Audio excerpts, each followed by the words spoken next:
All right, hey everyone. Good morning, good afternoon. How is everyone doing? Wow, I see a lot of new names. Of course, I still see a lot of familiar names, but I think, yeah, some new names also I see in the participant list.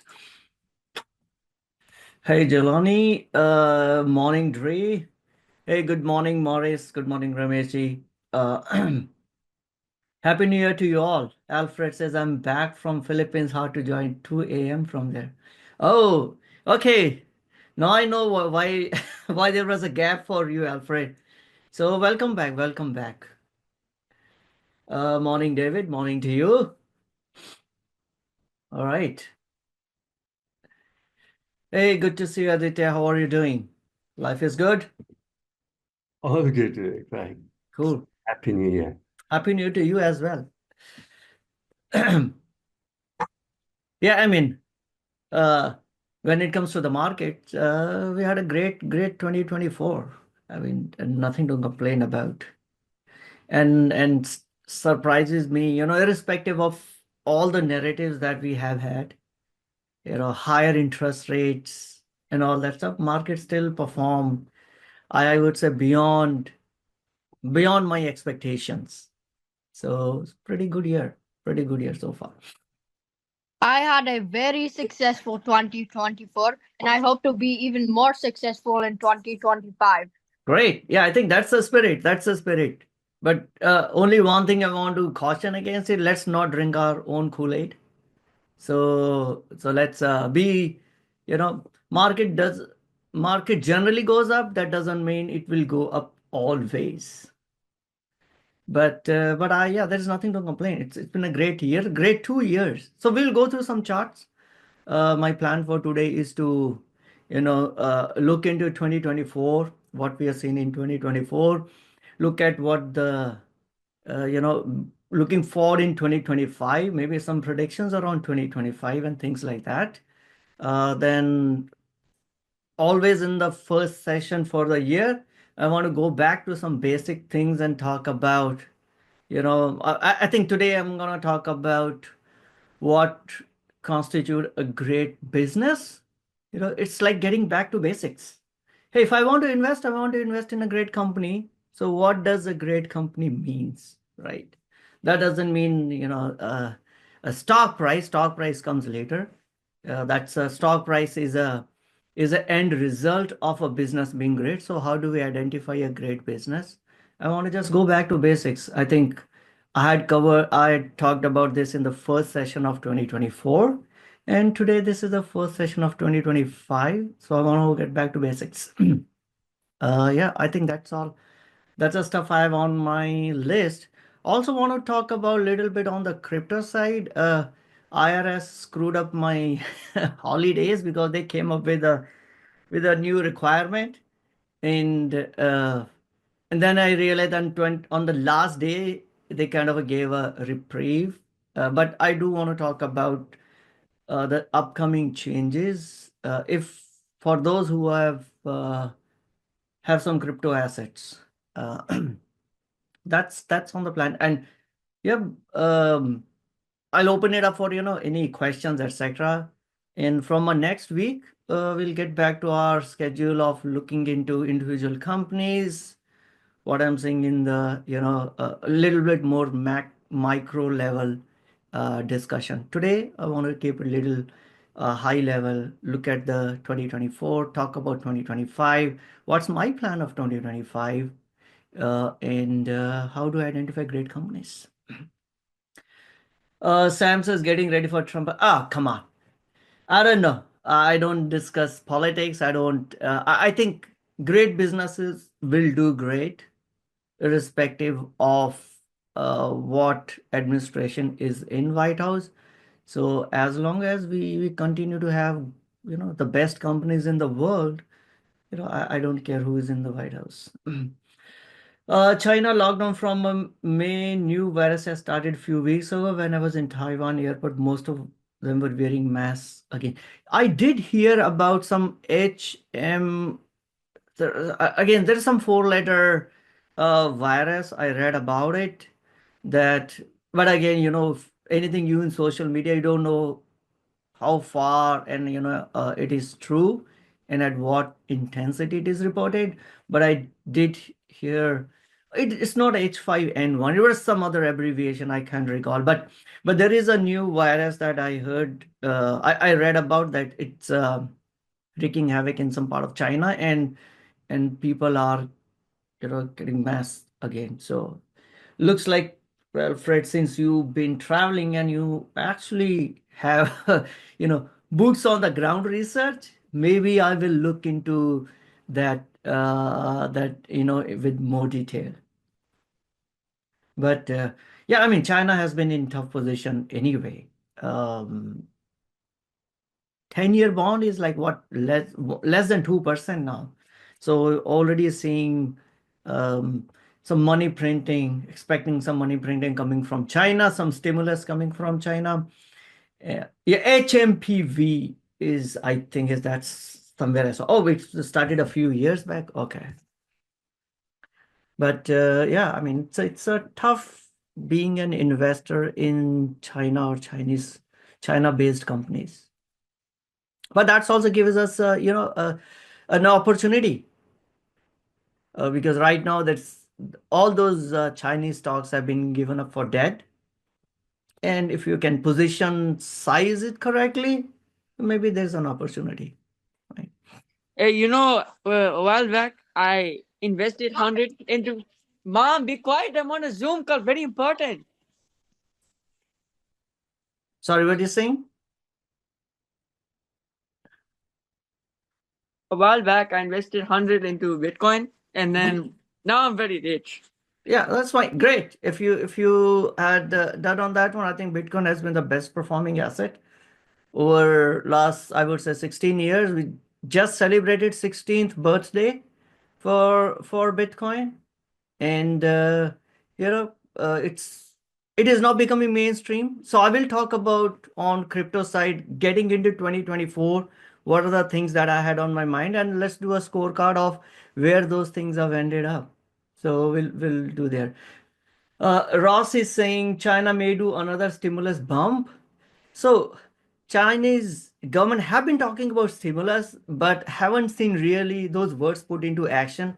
Every time the government will come and talk about stimulus, or pumping up the economy, Chinese stocks will jump up 5%, 10%, 20% if there are, micro Chinese stocks, and then it will fizzle out. So we already had two such bumps on Chinese based stocks this year. Let me just pull up some chart.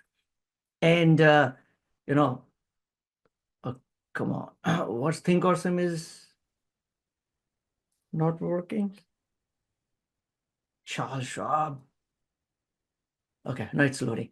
Yeah, so every time we have yet to see it in action. China has talked a lot about how they're gonna let's look at KWeb, how they're gonna help the businesses, and on that news market will jump up. So we saw this huge jump. Let's look at when the first news came that China is gonna support its local businesses, they're gonna do some stimulus. There's a whole set of slew of measures that China reported near end of August, September, and look at the KWeb. KWeb is a tech company's ETF for China, and then again it died on. Again, we had some news, again bumped up. Now it's back to, again fizzled out. So I have yet to see those put into action. There's been a lot of discussion around, the government will step away. Government is not going to punish businesses, etc., etc. But we have to see. These are all words so far. We have to see it putting in action. Dree says, I learned my lesson only investing in US stocks. That's fine. There are great opportunities in US stock. And even if you're bullish in China, you don't have to go and buy Chinese companies. You can still buy US companies that have exposure to China. Right? I've So, invested in very many Chinese currencies and stuff like that, and I have gotten a lot of revenue from that. and I think that is a perfect thing for newcomers to invest in. So yeah, Javon, here's my request. It's great that you made money, but I don't think we should tell anyone to invest uh, in a particular one. And Hey, I am talking. yeah, that's fine. But you're being a little noisy, so I just want to caution you in terms of guiding anyone. It's good that you made money, and I think you should celebrate. I'm happy for you. But what works for one may not work for others. Okay. Shiva says it's his first event. He's taking a new initiative into investing. Happy to be a part of this meeting. Welcome. This is my first year as a full-time investor. So a lot of folks of you are new. My background is I've not been from a financial services background. My background has been mostly into technology company. Worked for almost 22 years, and this year I decided to just focus on investing. Uh, I've been investing on the sidelines for many years, but this is 2024 is my first full time investor year where I have no other income, no other no W-2 income, no periodic paycheck. It was a little scary, after more than 2 decades where you get used to your regular paycheck and now you decide, you know what, hey, let me try something new. But yeah, everyone gets a start. I'm not saying that you should leave your job and do this work. Even I've done it along with my job for many years, and it is perfectly fine. It works out really well, especially in the US market. We have so many opportunities. You can be as hands off as you want to, or you can be go as deep as you want to.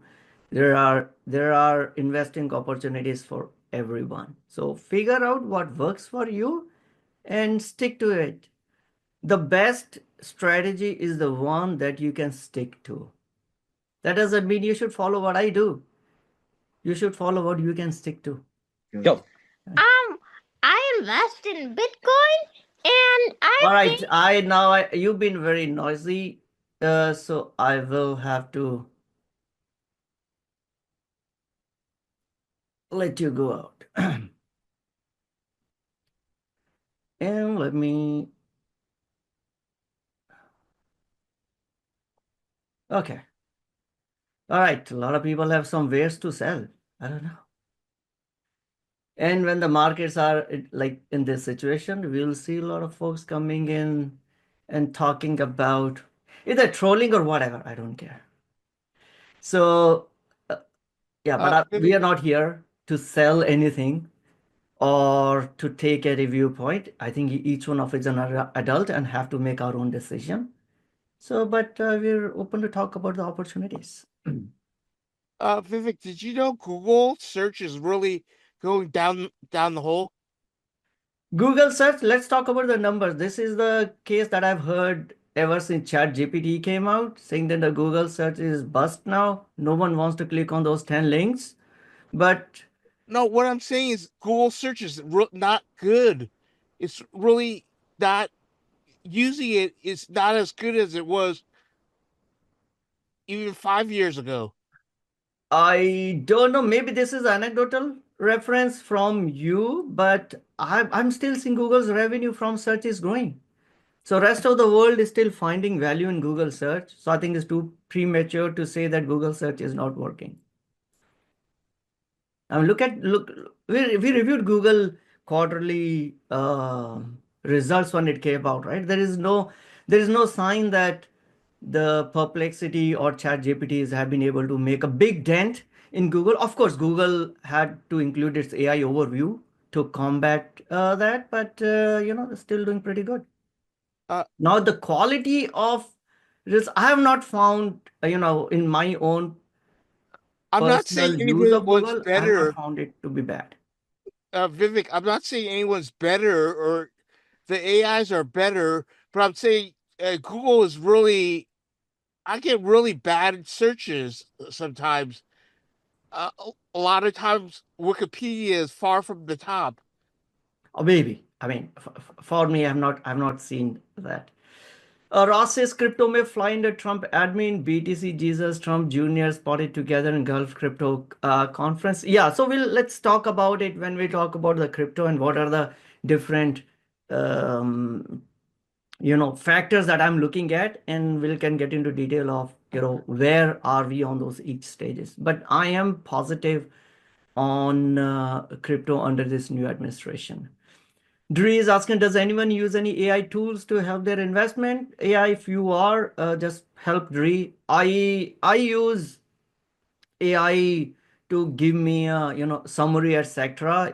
Of the reports I'm reading about. I use that. I use it to little bit help me in some of my things that I built around. But that's it. I don't use AI to tell me which stocks to buy. That's my own decision. Fred, Yeah, sorry, go ahead. sorry to interrupt. Yeah, I was curious to see what AI tools anybody used. I know I use ChatGPT pretty often just to gather some knowledge and some information, not to pick stocks, but Okay. use that information maybe to help. And I also saw an app about autopilot. They follow like politicians' stocks, and there's a lot of insider stuff, but it follows that, so that's a very interesting one, autopilot. But maybe there's some others if anybody knows. And thank you. Yeah. Really appreciate being here. Great, you're welcome. So Notebook LM is one that I've used because Notebook LM actually does a great job of if we are analyzing a company over multiple documents. Like I have my own investing thesis document, then I have some quarterly reports, then I get some good article. You can put everything into a Notebook LM, and it can sift through various documents and provide you a summary. Then you can ask questions on those documents. So if you want to use Notebook LM is what I've used a few times. Dries, yeah, I am interested in forensic outside here, but I don't know much about them. So I think that's fine. Yeah, I mean, you don't have to don't invest in the stocks if you are not comfortable with an individual companies. Zoom bombed by Peppa Pig. Yeah, so if you are getting Zoom bombed, it means you have arrived at the arena. So that's I don't know. Yeah, hopefully we threw that person out. Is it better for me to study 2-3 stocks rather than a whole? It's better for me to study 2-3 stocks. That's true. Not true. They have Gemini built in. Google search is much better than. Yeah, exactly. So I'm not. I think we talking the same topic that the Google search has gone bad. Like I said, for me, I've not seen that. Yeah, it's called Notebook LM. You can go to. I think it's called. It's a Google's product. It's free to use, and you can dump in multiple documents, and then it can ask it questions like if you're asking questions from an analyst. Just that it only uses Google Docs, it won't use Word docs. I was a little disappointed in that, but yeah, you can dump in PDFs in it and Google Docs in it. All right, cool. So yeah, let's get into today's discussion. Looks like I've answered all the questions that were there. All right. Hey, Happy New Year to you, Vikas. I had a quick question. Sure. Happy New Year. Go ahead, Jay. The options treatment 60/40 for certain indexes like SPX, stuff like that. Do you do SPX trading more often, or you don't do much on that? See, if you really want to, there are on index, you get that addition, better tax treatment. Yeah. If that's what you want to do it for it, go ahead with it. I tried XPX earlier, but it's such a big, in terms of the notional value is big. So I Yeah. always, if I have to do SPX, I will only do the spreads. Got it. But I mean, it's like 5,000 something, right? 5,000, 5,800. So you need a lot of money. Are there other smaller indexes with less expensive? We don't have to put that much money up front? You can do, I mean, there are some things that exist on the futures. I think E-mini S&P, but then you don't have ETF against it. You have a E-mini S&P futures. Got it. Yeah, I haven't explored much, but I mean, you're right. You get a better tax treatment for any gains, etc., that you have Got it. on those 60/40. Super. Thank you again. Yeah. There is XSP is again, I have tried. I didn't do much in 2024. I've done some of those instruments in 2023. There is 1/10, I think. And so XSP, XSP is there. That's a mini Yeah. SPX. So you can use that. But again, some of the issue that I've seen is that the liquidity, etc., may not be that great in some of these instruments, right? As compared to, let's say, SPY. If you look at here, right, 594, the bid ask. Oh, let me make sure. Are you guys seeing Thinkorswim, the trading platform? Yeah. Okay.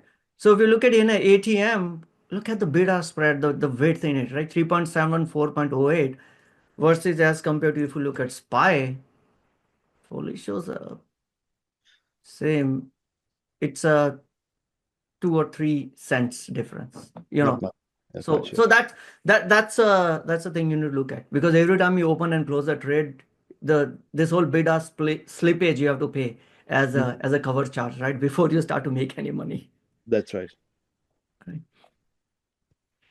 Thank you. Ross says, what sectors do you think will perform well? I don't know. And I don't think anyone knows. But we can talk about some of the ideas in terms of, where the world is moving to and what we could guess that it may perform, but we have no idea where it will go. So from that perspective, I think so sectors that have not worked, let's say healthcare has been in the doldrums this year, hasn't worked. Financials had worked. Financials should continue to do better. Financials have done great in 2024. And I think with the deregulation and with the increase of M&A, with the IPO activity, some of those sectors will continue to do well. I guess I think our AI tailwind might still be around, so we should still see these cloud providers and the AI related continue to perform. But things could change with one quarterly result of NVIDIA.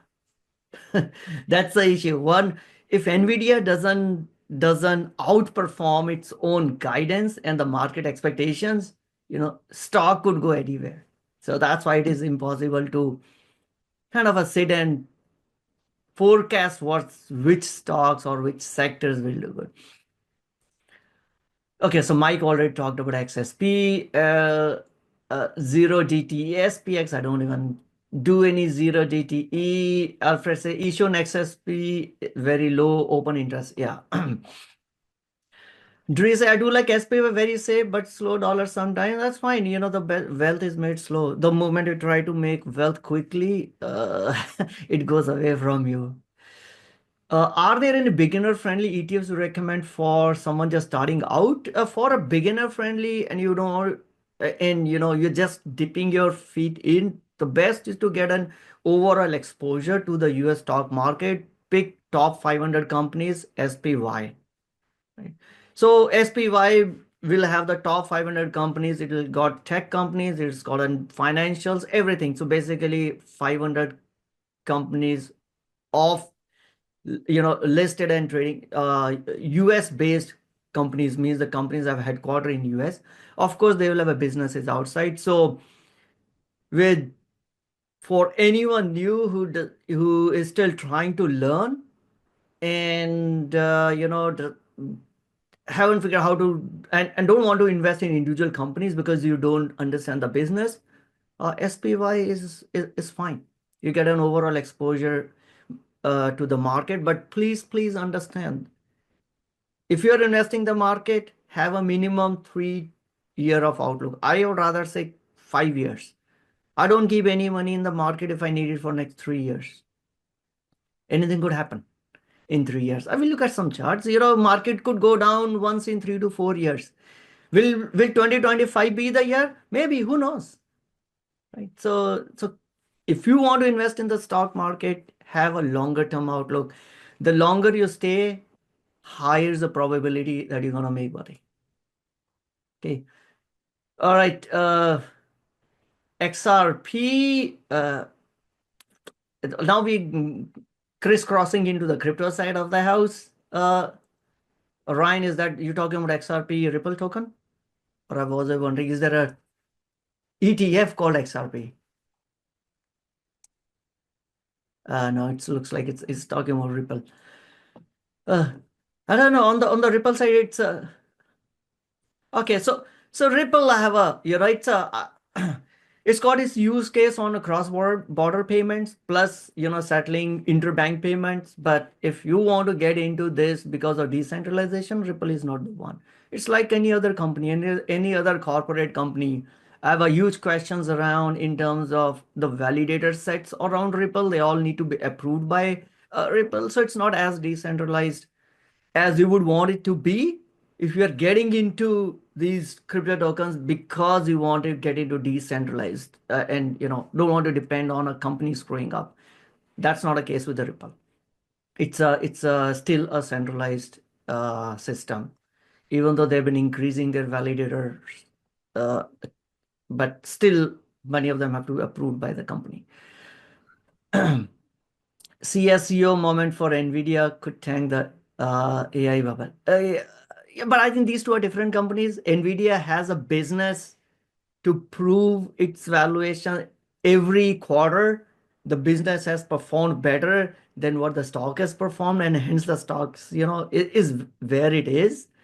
NVIDIA actually became cheaper at 120 than when it was at $30 as a stock, because the business has performed much better than the stock has performed. But will it continue to do so? We don't know. Right now, a lot of growth has been priced into NVIDIA, and so far they've been able to, beat the expectations. But will it continue to? Things don't grow to sky. The question is, we have seen similar behavior since 1995 all the way to 2000. Now, the question that we need to ask ourselves, and which is very difficult to predict, is, are we sitting in 1996 or are we sitting in 1999? That's a difficult question. I don't know. It's only we'll get to know in hindsight. If we are sitting in 1995 or 1996, we got 3 more years of growth. But if we are in 1999, then we get a 2000 crash, which is the dot-com crash. So we don't know where we are sitting. It's only in hindsight we get to know. So what I want to do is to watch the business every quarter if I'm investing in these individual companies and see, has the business performed or not. If the business has not performed as much as the stock has moved, I'll sell the stock. I'll move on. I sold Palantir. I still hold it, but I sold half of my Palantir. The stock has done great. Last year, almost similar. I think it's the second week of Jan in 2023, not last year, but year prior to that. In 2023, Jan, I think first or the second week, where we talked about Palantir. I'm saying, hey, it's trading at $6. It is much, from a business perspective, business is doing better than it's worth at $6. So, and I started buying it. Now it's beyond what, 70 now? Come on, the stock has run up far ahead of a business from my perspective. I started reducing my position in Palantir. Sold some at 45, sold some at 60. Last sell was at 67. Right now it is at 80. And I sold I'm out of half my position. And I'll wait because the stock has run up too high. My perspective, your perspective could be different. When I look at investing in it, I had a thesis around the numbers and the thesis around the story, right? What's the future could be. When I look at both and what Palantir has done, I don't think it deserves $80 valuation, but markets can be crazy and it may continue to go high. That's why I've not sold everything. I have my schmuck insurance. So I've been using wheel strategy, new to using option. Wheels is great. And it helps you to reduce your cost basis. If you are new to options, I actually last year I had done an options boot camp, and which is for almost 13 weeks, one session per week. The recordings are there on my website. You can go and watch it for free. I don't think I'll be doing it this year. I may not have time to do it this year, but yeah. So I've talked about right from very basics. I've also covered wheel strategy, covered calls, you know, iron condors, how to use options to reduce your cost basis or reduce the risk, etc. So let me just throw out a link. And again, you don't have to pay anything for it. These are all covered under. Oh, let me just show it up. Okay. So you join it for free, come to education, click on beginner. You should see, yeah, so last year I did this, right? Very basic introductions, call options for growing small accounts. Then you move on to intermediate. You look at, uh, how to open up option trades, option pricing, how to identify assignment risk, multi-legged options, how to manage your trades, closing checklist, and the final one, as you get a little more advanced, is managing your trades. Trades have gone wrong, what to do, deltas, option Greeks, using options like a pro to reduce your risk, and finally, if you are not a full time, some of the things that can make your life easier when you're trading with options. So if you are new, maybe give it a. You have nothing to lose. You can just watch and then bring your questions on next Saturday meeting.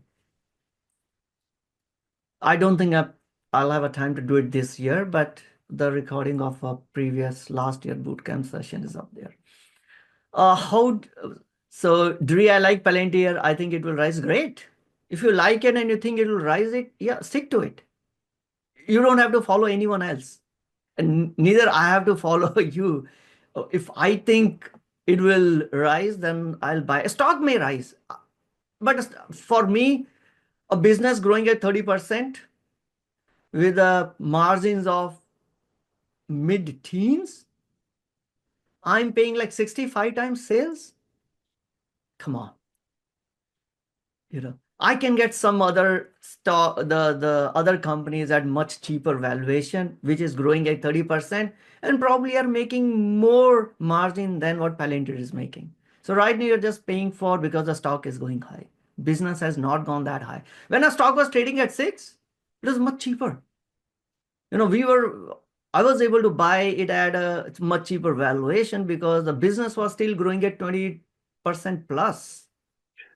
And then they were moving into more commercial side. So that days were different. Now, from my perspective, it has run up too high. You could have a different opinion about it. And if you feel that there is a lot more growth and the margin story, which you may have, which I don't have, and yeah, stick to it.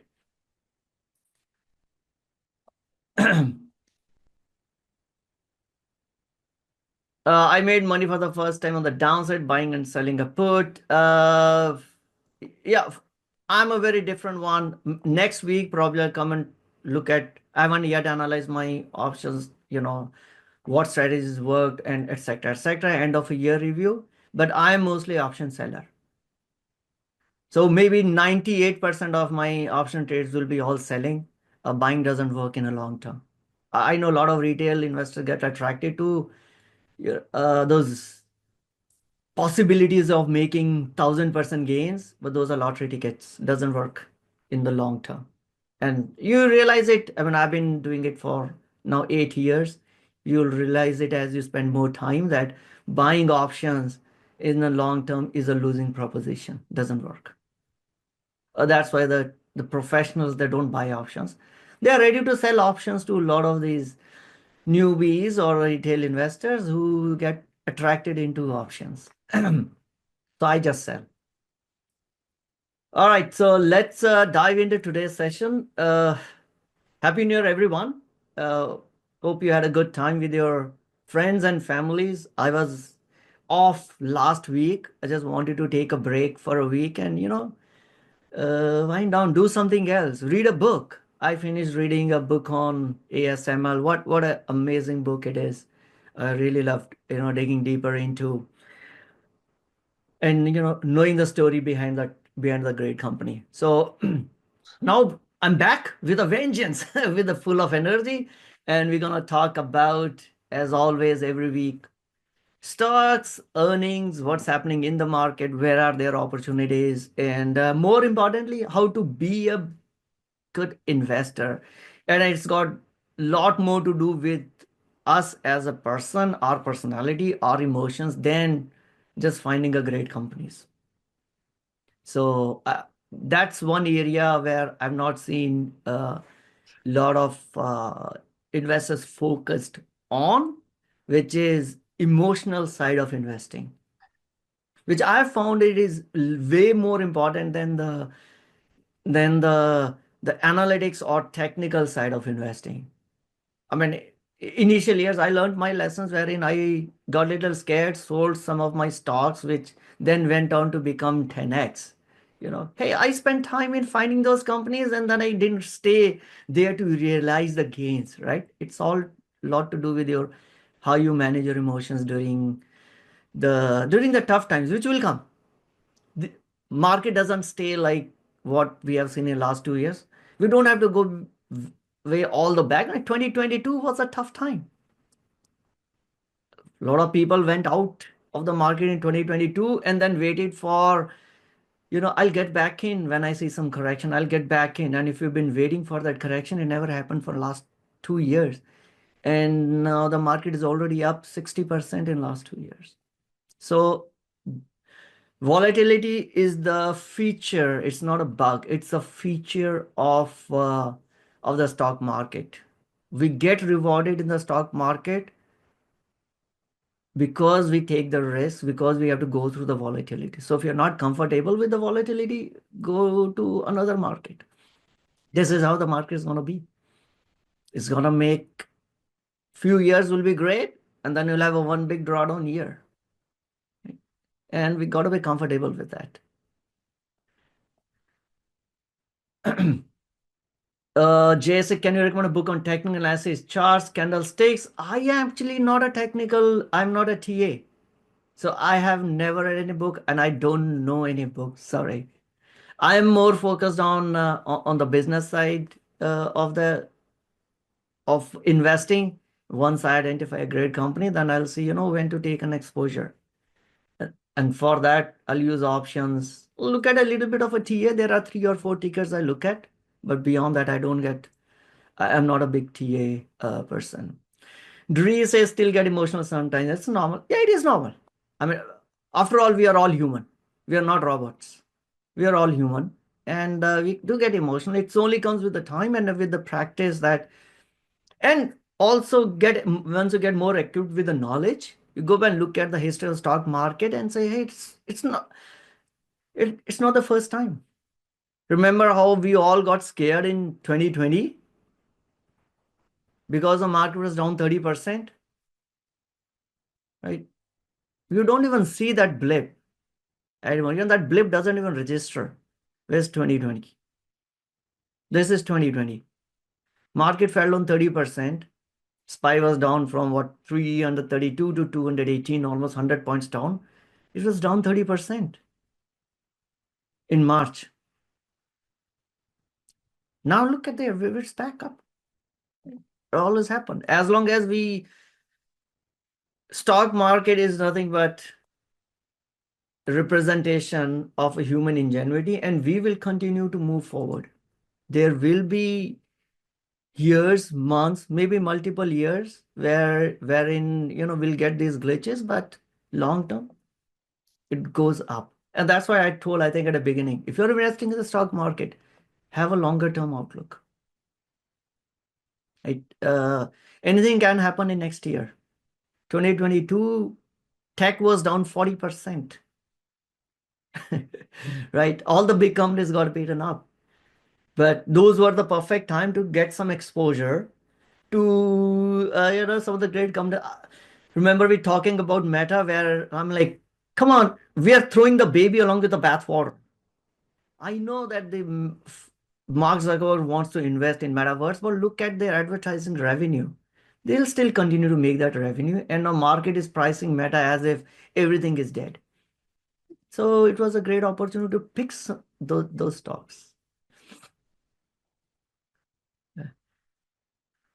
It's a basically delta hedging for people. Yeah, I focus. Most of my trades are on hedging. Basically managing the deltas. And I think maybe 40-50% of my option trades are just delta hedging trades. Sometimes stock take the stairs up but elevated down. Yeah, always. The stocks will go up slowly, come down fast. But it goes up more than it comes down.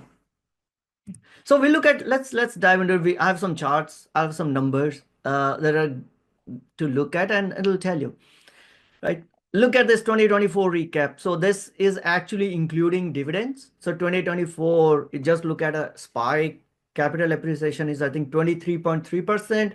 Add 1.7% as a dividend, you get 25% return. 2023, it was 26% return. Has market always been green? No. Since 1928, you see a lot of reds here. But are there more greens or more reds? What do you see? Has the market gone up more, or has the market gone down more? In our history, when we're looking starting at 1920, from 1928 all the way to 2024, it has gone up more. So we look at the numbers. 1 year, if you're looking at a 1 year time period, 73% time it's been positive. If you just look at all these individual years, 73% of them are green, and then less 27% is red. Okay, let's say 70-30. So it means 1 in 4 years, or let's say 1 in 3 years, market could be red. So that's why I said, if you're investing in the market, have a minimum 3-year outlook. When that red year will come, I don't know. But generally, once in 3 years, market will end up in red. And that's how the market always works. If you increase your holding period, if you want to hold it for 10 years, 94% of the time, pick any 10-year period, 1928 to 1938, 1929 to 1939. Pick any running 10-year period. 94% of the time you made money. And increase your holding period to 20 years. There's never been a 20-year period in the history of the market where he actually has lost money. Period. So if you're starting new, you're starting your investing journey, you have like 40 years of your, before you need money from your retirement. You don't have to worry about if the market goes down this year. Look at, come on, guys, I have 40 years. Has there been, will I be end up having more money in 40 years than what I'm investing in or not? There's never been in the history, and don't think that you or I are special, that the markets will suddenly change. So longer the horizon, better is the chances of making money in the stock market. So yeah, next year anything could happen. Like Fred says, we have 2.5 market corrections of 15. Yes, we look at some numbers. Yes, time in the market. Time in the market is more important than timing the market. Most of us want to time the market. Hey, is it going up? And you could use whatever technicals you want to use, right? Is it bumping against my, let's say, 50-day moving average? Right? I use some, or pick up any one. That's where we are trying to time the market. Timing doesn't work. Staying long in the market works. So that's some interesting chart to look at. Right? Now, these charts are from the Compound, a good podcast. They also do it on YouTube, Compound and Friends. So I just stole from them, but I do want to give them a credit. It's not my work, but major index returns for 2024, right? NASDAQ is up 32%, S&P is up 26%. That was as of 2030th, not 2031st. Russell is up 12%, which was a little disappointed. At the start of 2024, Tom Lee was saying Russell will outperform. It will be up 50% for the year. But then it's not Tom Lee's portfolio, right? You're managing your own portfolio. So don't put anything based on what others have to say. Tom Lee was very bullish, and his call in 2023 was very prescient. So he became the messiah for investors, right? And every year we find a new gods, new demigods in for investing. 2022, it was Mark Wilson of Morgan Stanley because he called for market to be bear, and he was absolutely right. But he got smothered in 2023 because he kept his bearish opinion and market was bullish. So Tom Lee became the new face of retail investors in 2023. 2024, he told Russell will be up 50%. He wasn't that keen on the big companies, but you know, Russell did perform, but not up to 50%. So with every year, every change in the theme, we will see a new voice in the markets. Ignore that noise. Focus on what works for you. Okay. Factor returns. Momentum has annualized return of 20% over the last 5 years. Right. Growth has also performed. What has not performed are so-called traditional value companies. Right. So for me, every investing is a value investing, but Wall Street would like to segregate different type of investing into value investing, low volatility, quality, growth, momentum, etc.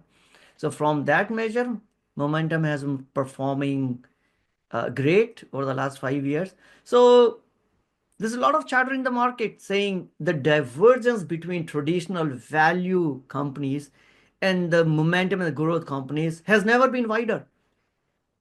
And the divergence should close. So there are folks who are focused on, going long on the value and going short on the growth because they say, hey, these can't diverge can't continue to diverge because this never happened. But the things that never happened happen all the times in the stock market. Things that, hey, the increase of interest rate is bad for stocks. Come on, we have like 4.5% interest rates, and the stock market is at all-time high. So that's why it is. Even though we have a lot of instruments, it's easier way to invest. It is I think investing is simple, but it's not easy. It is simple because all we need to do is maybe pick an ETF or a few ETFs. We don't have to do any complicated thing. But it's not easy because no one knows what's going to happen tomorrow. Your emotions come in, your technicals come in. Sometimes you want to, oh, no, I need to get this return. Everyone is talking about it. And no, I want to follow this trend. There's so much of a push and pull in different directions. So it's not easy. It is simple, but it's not easy. And that's why it's so much fun to be an investor for me personally. Sam says, I bought HPQ when it was flying at 40, barely if any gains in 18 years. HPQ is HP. You should have seen what's happening to HP. Everyone have a lot of other companies have eaten its lunch. There are many such companies who like that.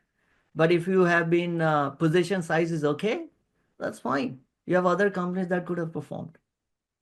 And this way it is important, and I can't overemphasize that. If you want to invest in individual companies, you need to be comfortable or rather enjoy reading its earning report. You should enjoy listening into the investor call. And if you don't get that inherent fun or inherent enjoyment in reading about the company, don't invest. Don't invest because I came and talked about a particular company. Don't invest because you heard Tom Lee or you heard Kathy Wood talking about that company. We have a ETFs. We can take the exposure with the whole sector. I mean, I don't have any individual energy company in my portfolio. I don't understand what drives the business in energy company. I don't understand why one company is better than others. Are you gonna find? I'm not a geophysicist. I don't know whether you're gonna find oil in Permian Basin or Gulf of Mexico. I don't know whether shale is, what drives the mode in this business. What drives the cost structures? So I'm like, I don't want to pick Chevron or Exxon. I'll buy ETF. I won't have exposure to energy sector. I'll stick with ETF. But I hold a lot of individual tech companies, e-commerce companies that the business I can understand. And I read its reports. Otherwise, I mean, we got SPY. You don't have to understand in a single company, just buy SPY. You get exposure to 500 companies. Jay says, every trend is your friend until it ends. Very true. And then these charts will change. Let's look at other charts. Worst in the show, the dogs of the Dow. Haven't they performed, were positive only in 2022. So the dogs of the Dow are, it's kind of a misnomer. The dogs of the Dow are the company which have a high dividend yield. And the reason they have a high dividend yield is because their stock prices have been depressed because maybe there's an issue in the business itself. Right? So those who are big dividend investors generally tend to get attracted towards these dogs of the Dow because the dividend yields are higher. But you really look at from an overall return perspective, which means your dividend return plus your capital appreciation, they haven't performed well. And only in 2022, when the growth, the market was falling down, at that point of a time, the dividend paying companies will not fall down or probably perform better than the rest of them, right? That's why in 2022 they did perform better, but tough luck for dogs of the Dow. Sector returns for 2024. Communications. Now this is amazing. Is financials is 32, almost 32%, which is like beating S&P 500. Communications, fine. We got, Meta and companies like that. Consumer discretionary, Tesla is in there. And Tesla only jumped up after the election results. Till November 5th, Tesla was flat for the year. And then from November 5th till end of December, it was like 60%, 70%. And then the tech, financially even did better than tech. And look at the utilities. Even utilities have performed better than overall S&P 500. You don't see that often. At least over the last many years that I've been investing in US market, I don't think I've seen utilities performing as great as they performed this year. Yeah. And things that didn't work out is materials, energy, healthcare, real estate. Those haven't worked out. Staples, I think in any case, I think you just buy S&P 500, you're still fine. You're still up 23, 24%. Now, this is where I was talking about, right? Healthcare. A good chart from NDR is this is the worst bull market on record for healthcare. Healthcare has it's up 3 or 4%, 3.5%. But as compared to healthcare versus S&P 500. S&P is up almost 34%. This is the worst performance, the red one. This basically shows you the relative strength of healthcare and S&P 500. It's the worst performance ever for healthcare as a sector in a bull market. So there is those who want to take a contrarian approach are not talking about maybe it should revert. I'm not saying that it should revert, but they're saying, come on, this is like too much, right? And we know the reasons why the healthcare a bit down. We got a new HHS secretary who is a little anti-modern treatment and all that stuff. So, and of course, we had a UNH scare. So healthcare hasn't performed. So is it going to be the sector that should shine in 2025? Who knows? But this has been one of the worst ones, right? And if you want to take a contrarian approach and say, come on, that's never happened, that, the healthcare in a bull market is up only 3%, where the market is up like 23%. It means it is available at very cheap valuation. You want to take an exposure? Sure. Up to you. Right? ETF, almost $10 trillion have flown in ETF, out of which 9.5 trillion is in passive ETFs. So in only fraction or $1 trillion is in active ETFs. And now looking at the breakup, 8.3 trillion is in equity. Everyone wants to invest in to take an exposure on equity. And fixed income obviously hasn't performed that great, 1.7%.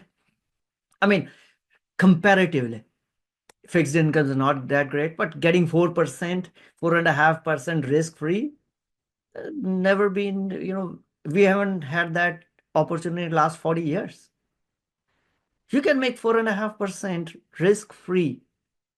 I mean, as risk-free as you can get in the world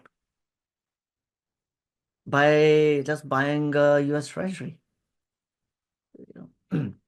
But that looks great until you start looking at your neighbor or your friend who's invested in the stock market and is making 23% because the S&P is up 23%.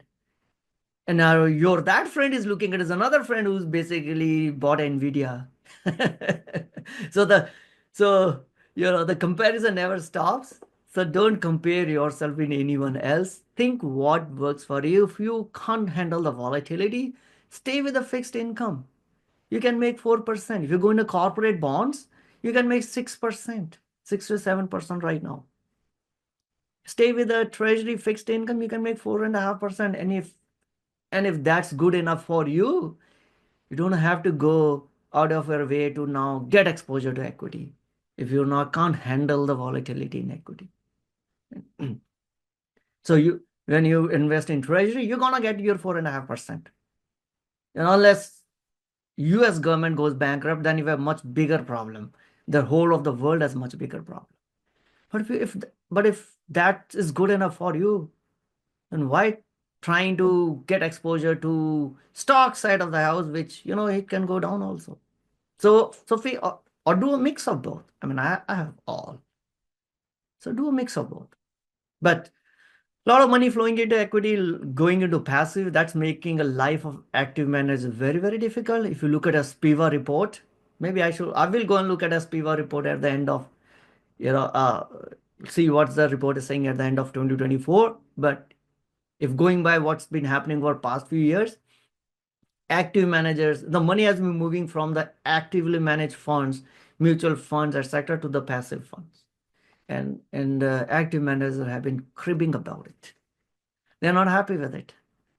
Okay?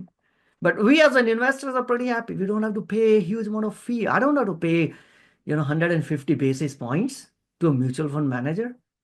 I can buy S&P 500 and pay 7 basis points. Okay, so that's the ETF. IPO volume.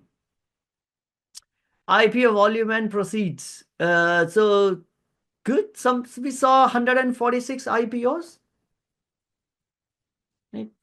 $29.6 billion dollar raised. in 2024. I don't think we're gonna hit this tower again 2021, where everything was crazy. All the SPAC IPOs, all the Cathy Wood companies IPOs, anyone and everyone was raising money from the market. So almost 400 companies came public. I think in 2025, we do expect IPO market to come back to life because of the change in administration. But I'm not raising my hopes that we're going to see 2021. I'll be rather scared if we get back to 2021 levels. Right? But yeah, I mean, we are seeing things moving in the right direction. It will open up a lot more. There are some of the big companies that we've been waiting for. Stripe, Databricks, SpaceX. These are like SpaceX is like what $400 billion plus company and still staying private. Stripe is, I think last valued was $90 billion. And of course, after that, the valuations have changed, but still a huge number. Databricks is doing like round F or G of their privates, venture investing. If they continue to stay private, they'll have to find a new alphabet. Maybe they'll move to Roman or Greek alphabets, right? They're already on some G, H, or whatever. Insane number of venture round. So a lot of companies are, maybe they will go uh, find a better market and they'll go public. More M&A might happen. The whole big companies have been shut out of M&A by FTC. They're just suing left, right, and center. Every big company that is trying to buy any other company, FTC, Justice Department, and FTC is basically suing them. Now with Lina Khan out, we might see more M&A happening, and that's why all these companies like Goldman Sachs, JP Morgan, the reason why these financials companies have run up so high is because we assume that in 2025 is going to be great for investment banking operations, right? So that's why the financials have performed so well. All right, what's the next chart? North American M&A. Let's skip that. Average US 401k balance by age. Now you can figure out where you lie.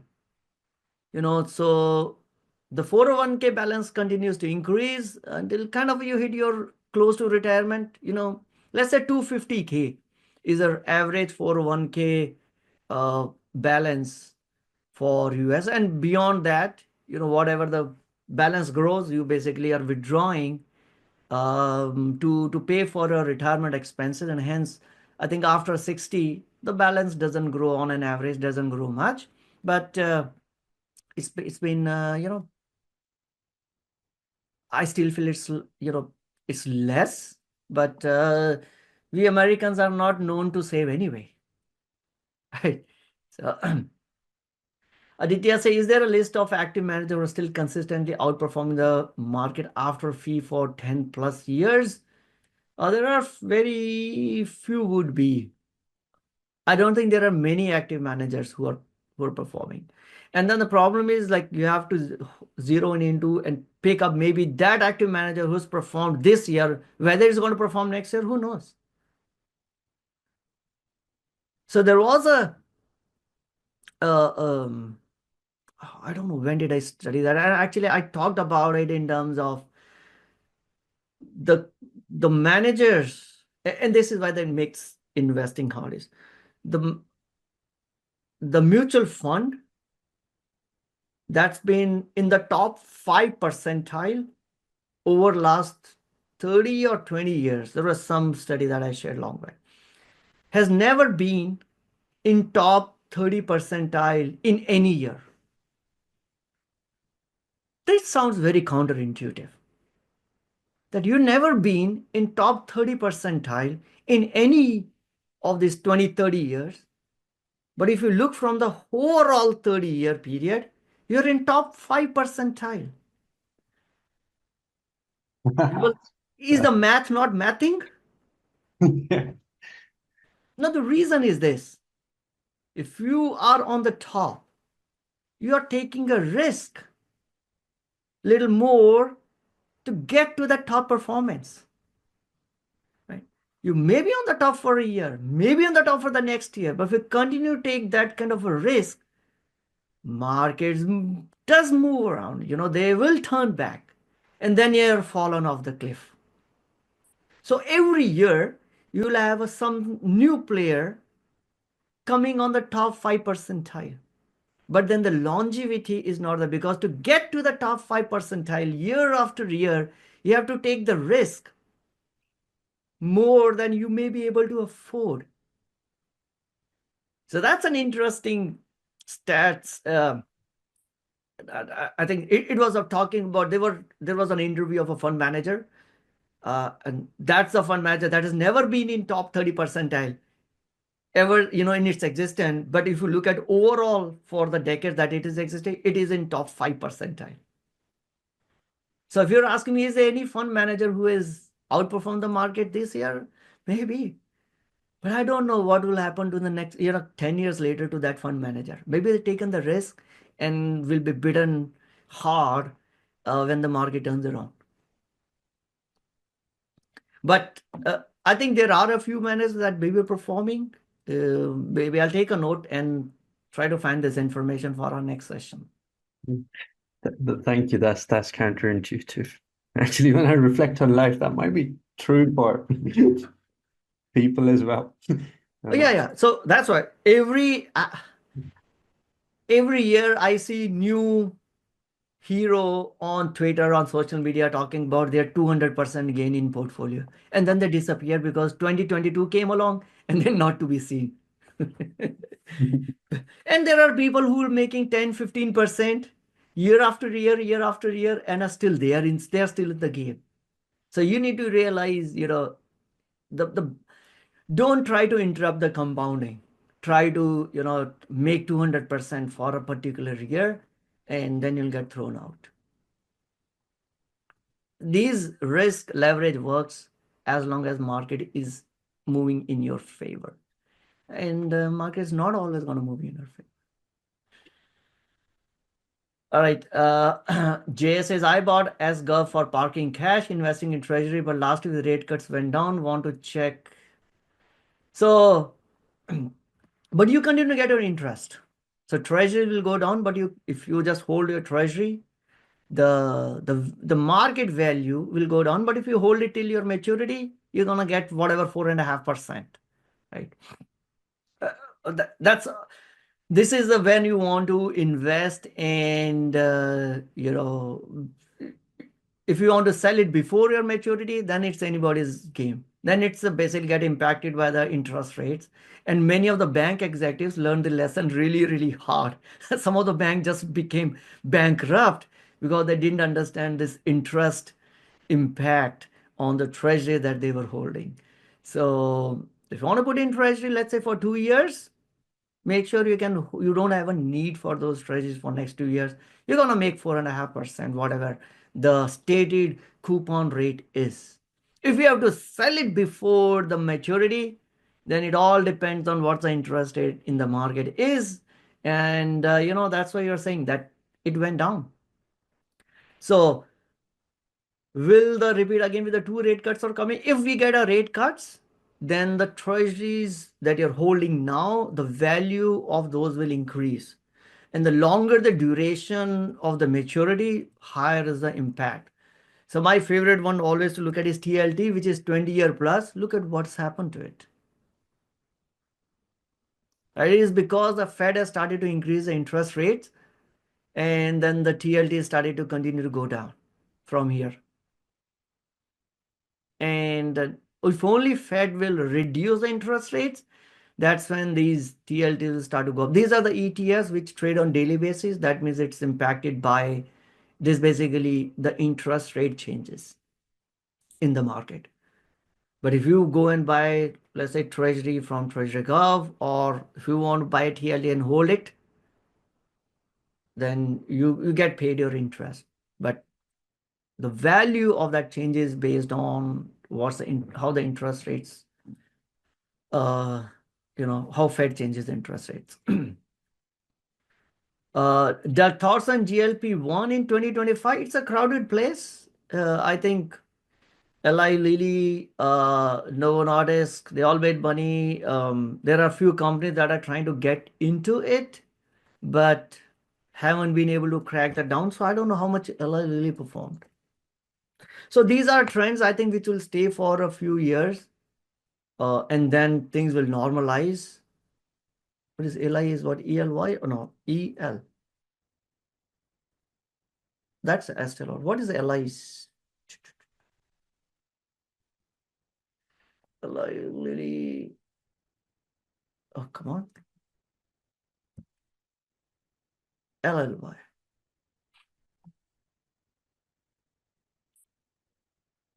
So they performed one. Let's go back and look at last.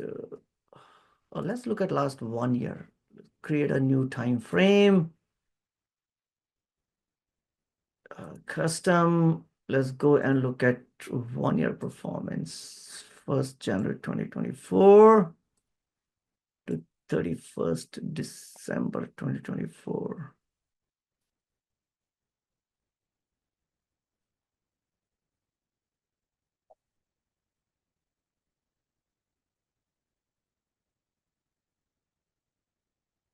Yes, so LA 579. I mean, it's a decent performance. But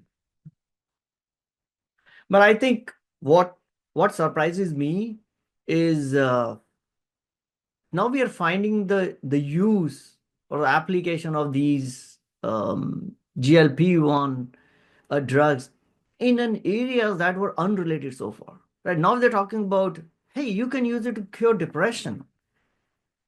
Earlier it was only for around obesity. Then we talked about, hey, you can use it to cure, it helps in reducing your chances of blood pressure, heart attack, and everything. Look, so because I think at the end of the day, maybe everything is related to the weight problem, and now they are continue to find more and more use of these GLP-1 drugs into for different treatments, and if they continue to do it, yeah.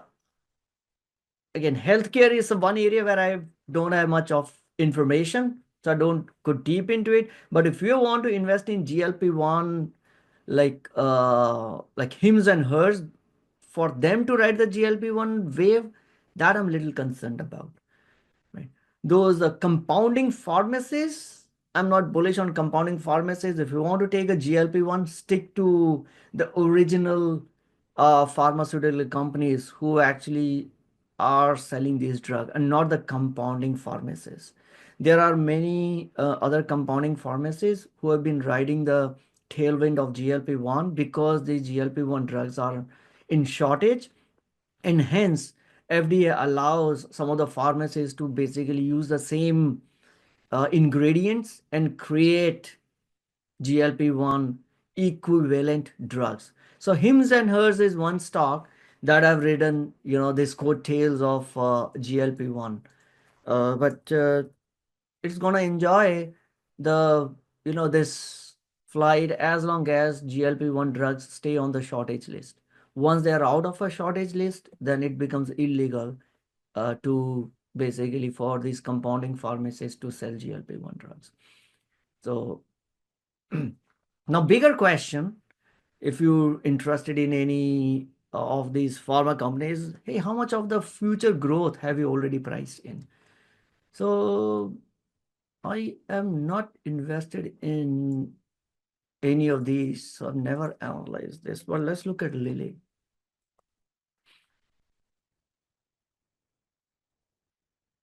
Wow, 90. So this is where we exactly see 2023, 2024, the GLP-1 drugs come in because the revenue is up like 20%, 30%. Now what we are paying for this?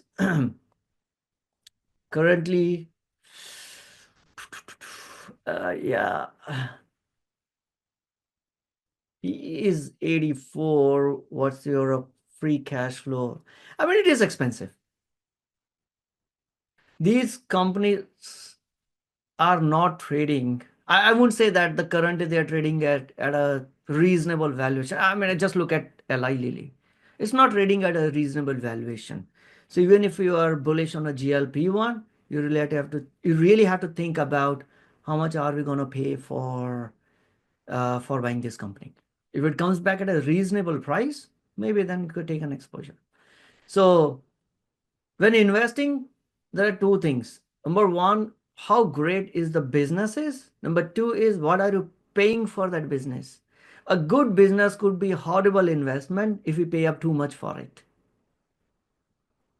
So even though GLP-1 may be a good tailwind for 2025, but if the business is already, we are paying too much for it, I mean, egregiously high. Great businesses will always be expensive. You will never find them at a discount. But then there's a limit to how much expensive you can get, right? Palantir 60, I'm okay. 80, like, come on. Mike Jackson says, Mike says, short report came out on Carvana. It has come down. Carvana was always been a mystery for me because it has nothing to do with the sale of cars. They don't make money by selling cars.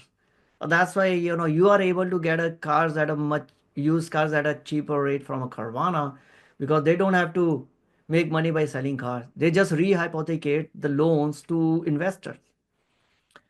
And when Fed started to increase the interest rate, those investors could find a better yield by parking into fixed instruments.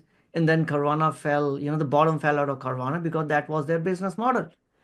At a 0% interest rate, Carvana was able to securitize the loans and sell it to the investors. And they were lapping up those loans because you can't get yield anywhere else. When Carvana started up, when Fed started to increase the interest rate, that business model flopped. And then Carvana was, where it came down. Now, over the last 2 years, it's been up like 1,000%. And I could never understand what the heck is happening there. So all I knew was that there are some related party transactions happening. So I wasn't comfortable there, but I've not looked into the short report. It's been a mystery business, because just by selling the used cars, you can't make this amount of money. I don't even know how much is Carvana making from a business perspective. I know the stock price has gone crazy, but how been it's because the revenue growth is almost nothing. 2022, 2023 is down 2024. It's just that the stock price has been going high. And then again, they will package the loan and sell the loans. And then they've been also diluting all the shareholders by issuing more and more shares. Yeah, so I know a lot of chatter was around Carvana because the stock price was going up, but I could never understand why the heck. And why are they diluting us so much? But if there's I would love to read that short report. You will learn a lot by reading short reports than looking at a analyst view on the stock that they are long. So there's a lot more things to learn. Even if you don't hold the stock, I still would like to go and read through the short report whenever the short report comes. So I'll look through it. But yeah, I don't understand why the stock has done what it has done. So I'll rather stay away from it. Oh, it came from Hindenburg. Yeah, they done a good job. I mean, Hindenburg has made a name for themselves. Picks and shovel play in healthcare could be a better strategy. TMO is, I think, Thermo Fisher, if I'm not wrong. That make Thermo Fisher, or you can look at Agilent, etc. Those make medical devices or machines. I would rather, again, TMO is also in a particular specific sector. If I were to look at on a healthcare, I might just want to pick up then an ETF then. Again, you decide what you want to do, right? But there are some healthcare companies that are good dividend payers, right? And maybe a little more diversified. You could look at that as well. All right, so let's talk about top 5 best stocks of S&P 500 in 2024. Number 5 is Exxon. And Alfred is back. I think we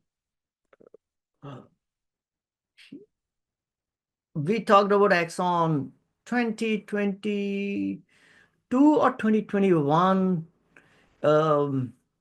Tim, I curse myself for not holding my Exxon position, but it's okay.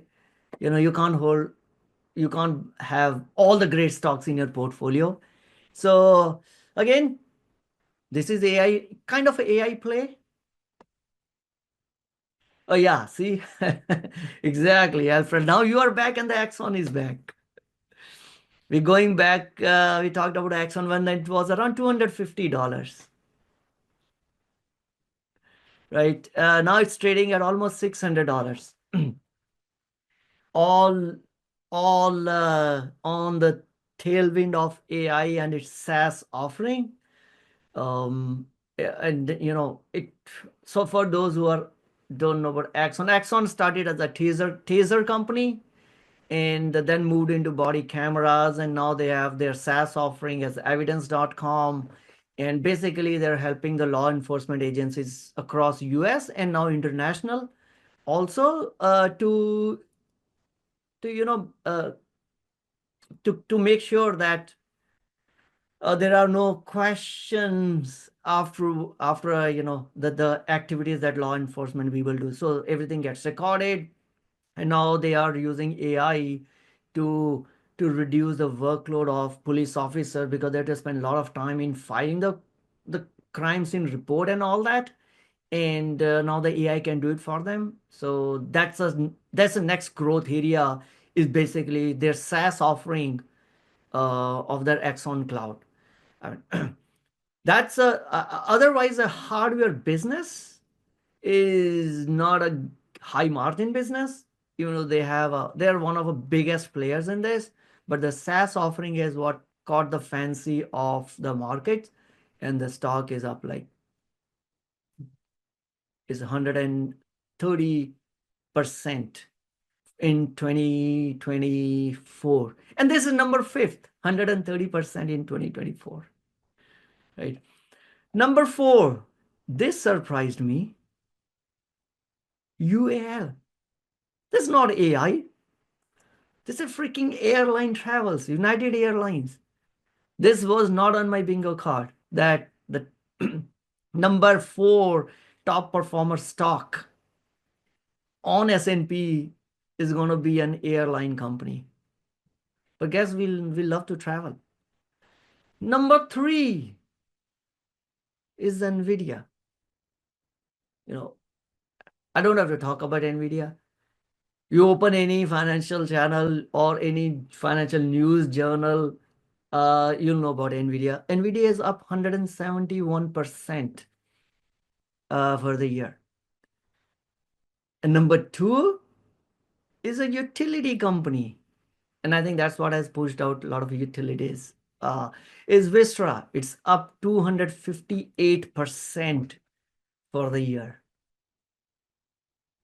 It's an energy utility company up 258%. Again, AI. There's a lot of a common theme that we're seeing in the top performers. NVIDIA is AI. Exxon is AI. UAL is not AI. Vistra is AI, because the data centers have been signing contracts with Vistra to get the energy that they need to power up the AI data centers. And final one is a Palantir, right? This is again AI story. It's up 340% for the year. So great if you're in one of these companies. It's been a great year. Vivek. Yeah. I use AI kind of like question and answer, and most of the time it's pretty inaccurate. So I don't really understand how other businesses can use it if it's so inaccurate. Do you know what I mean? So right now, It's all based on anticipation that things will get fixed, and all the AI models will start not to hallucinate, and and will become better. It's all in anticipation. Now So, there are questions being asked on Microsoft Auto, that's Copilot, right? We don't know how much of a Copilot sales have happened. Now, Microsoft has been committing, I think for 2025, they committed $80 billion of capex to build data centers for AI. And our street is questioning, are we making any money from AI? I don't know of any company that has actually made money from AI so far. It's all in what I'm anticipation. asking is, what are actual operations being run? I'm not asking how much money is being made. What are operations actually being run by AI? So there You are, I don't know, but I'm not sure what you mean by operations people, but there are products that are making use of AI. Let's say sales for the new term that you've heard over the last 2-3 months is their whole agentic workflow, right? In which, here's my thinking. I think some of our traditional SaaS software could get replaced by AI agentic software. Ross mentioned, right? Klarna. Klarna fired 700 customer support people in 2024, or was it in 2020? I think it was in 2024, maybe early 2024. They fired 700 people from its customer support team. They're saying, we don't need it. We can use AI to answer most of the questions. When you interact with your chat bot, it's not a person responding there. AI can do the work much faster. Startup companies that used to have 30 engineers on board now can do the same work with 5 engineers, because they're using ChatGPT or Claude or Perplexity to write code for them. So AI is great so far at a deterministic work. 1 + 1 is going to equal to 2. Or you can write a very complex equation for which you have one answer. AI is great at that. You ask it to write a code, it will write it because it's a deterministic code. And but if you ask a little philosophical question, AI could hallucinate because there is no one correct answer to it. So there are a lot of areas where AI is being used by many companies. We haven't seen it in a consumer app yet. We thought Apple Intelligence will do it. I mean, we are seeing a portions of it, but we have yet to experience the AI in the consumer side of the house in a real sense yet. But that's where all the investments are going on. Now Meta is using AI for their Ray-Ban glasses and all that stuff. So Meta is using AI for their what's it in Insta feed or wherever. That's it. More than 50% of the ads that are being shown are being driven through the AI. So there's a lot of use happening. Consumer facing apps on AI has not emerged yet, but that's okay. It takes many years before a consumer facing app start to appear in any new tech. But there's a lot of use. So I'm bullish about AI and its future. It is the technology. We can't put the genie back in bottle. The question is, what are you willing to pay for it? Like Palantir, they say, is an AI company. I'm not sure that Palantir is actually an AI company. Vivek, when did you get your .ai? We should have pounced on that. I didn't understand it back then. Was it that 22 or something? So .ai, I don't know when did that start to happen. No. When you got your website or email or website No, .ai. I don't have .ai yet. Oh, I thought you had No, you I had don't. it. Okay, sorry. Yeah. Okay. There are some stocks on my shopping list: Key Corp, UPS, Reality Income. These are looks like all dividend. Yeah, REITs or a dividend players. Jay asked, what do I have on my shopping list? I'm not expanding anything beyond what I currently have. I think only the 2 new companies that I added in 2024, if I recall. One is Arista Networks, ANET, and another one was TMDX. TMDX is still at a very early stage. It's like my dipping my feet. I am not sure if I'm gonna increase that or not, but Arista Network is one in which I do want to get more exposure. But beyond that, I don't want to add any more onto my shopping list, onto my portfolio yet, unless it's a very compelling business. I think the bar has gone higher for me to add any new company to my portfolio. So, Kristen says my mammogram was read by, yeah, X-ray, mammogram, but they can, radiology is not RIP. It's like a lot of your briefs on the court cases read by AI, right? So it's going to disrupt. Now the worst performing stocks, we looked at the best ones. Let's look at the worst performing. EL, Estee Lauder, down 50%. What, no one use makeup anymore, right? Second one is CE, Celanese Corp. What do they do? CE. Anyone know CE? What is this company about?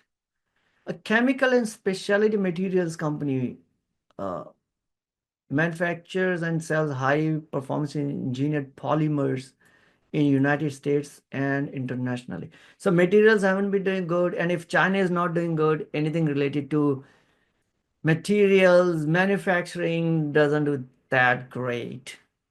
Third is mRNA.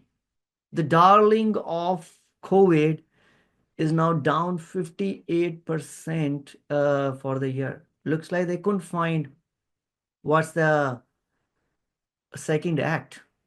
That beyond COVID, what's the next game? And if you don't have a second act, Mark will say, you know what? I don't have to keep money with you. I'm gonna move it somewhere else. Number two, I own this dog, Intel, a very small position because it is strategic. That's my only investing thesis is chip making is too strategic for us to completely kill it. Like US in US, Intel is the only US company that actually manufacture chips, right? Other than that, we don't have any other big company, right? Global Foundry is very small, but Intel is the biggest name, and that's the only reason why I'm still holding this. But this stock is down 60% for the year. And we talked about the reasons multiple times, so I'm not gonna get into the reasons for this. Jay asked, how about Boots Walgreen, WBA? There we go. Down almost 65% for the year. These are the worst performing stock in S&P 500, Walgreen Boots Alliance. They wanted to acquire Rite Aid a few years ago. It didn't work out. It was kind of a lost I don't know, what would you go Walgreens for? If you want to go for a medicine, folks will go to CVS because that's specialized on the medicine side. And for a general retail, there are a lot of others. So, and again, there's a lot of a backlash around PBMs, and with a new administration, these middlemen, it's gonna have a tough time. And Walgreens have been trying to reinvent itself since the Theranos days, right? They tried a few different formats to make themselves more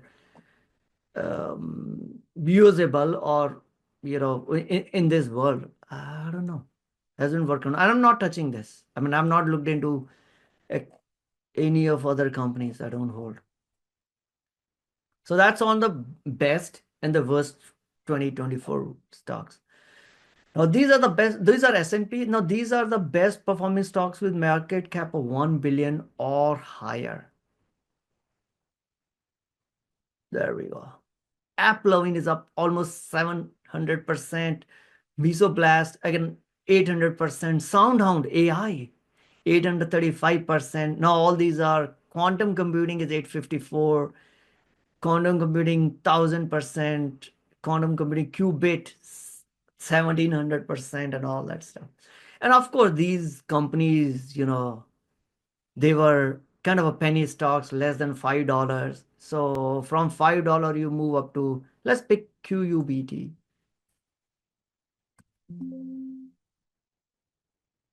Oh, this was like trading at a few, dollar, right? And then, wow, it was like for a few cents and or a dollar, then moved up to $27. I closed at $17. That is like 1700% return. So it started from very small base. I think a lot of them will just fizzle out. Again, you really need to look into individual companies and see why they would sustain in longer term. Majority of them had a huge run up after Google came up with their Willow chip, which suddenly made everyone aware that, hey, the quantum computing may not be that far away, especially the quantum computing in your the use of quantum computers for your day-to-day life. Come on, it's still at least a decade away, right? But all those quantum computing stocks just went through the roof once Google had, they basically unveiled their Willow chip, which is, again, I think it's just an experimental one to make a quantum computer that can be used in a commercial way by corporates like they are using computers now, still 5-10 years away. So I'm not chasing any of these, but numbers are what these are. I don't know what is GeneDx. This must be a biotech company. What is the sticker? WGS. WGS. Wow, from $2 to $80.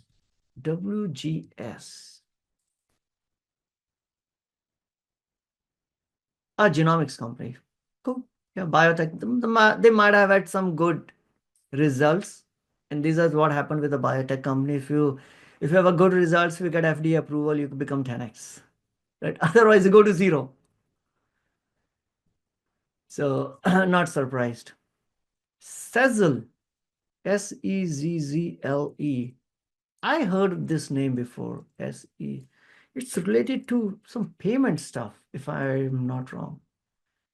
It's a payments company primarily in US and Canada. Okay, why does Sezzle has that we don't already have?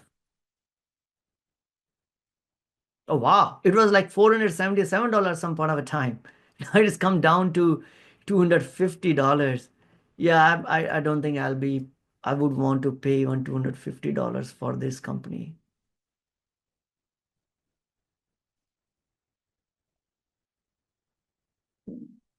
It's a payments enabled company. It's a dog eat dog world.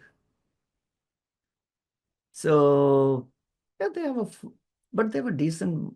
Okay, so it's something that in last TTM that they're able to get 25% profit margin. Let's look at operating margin.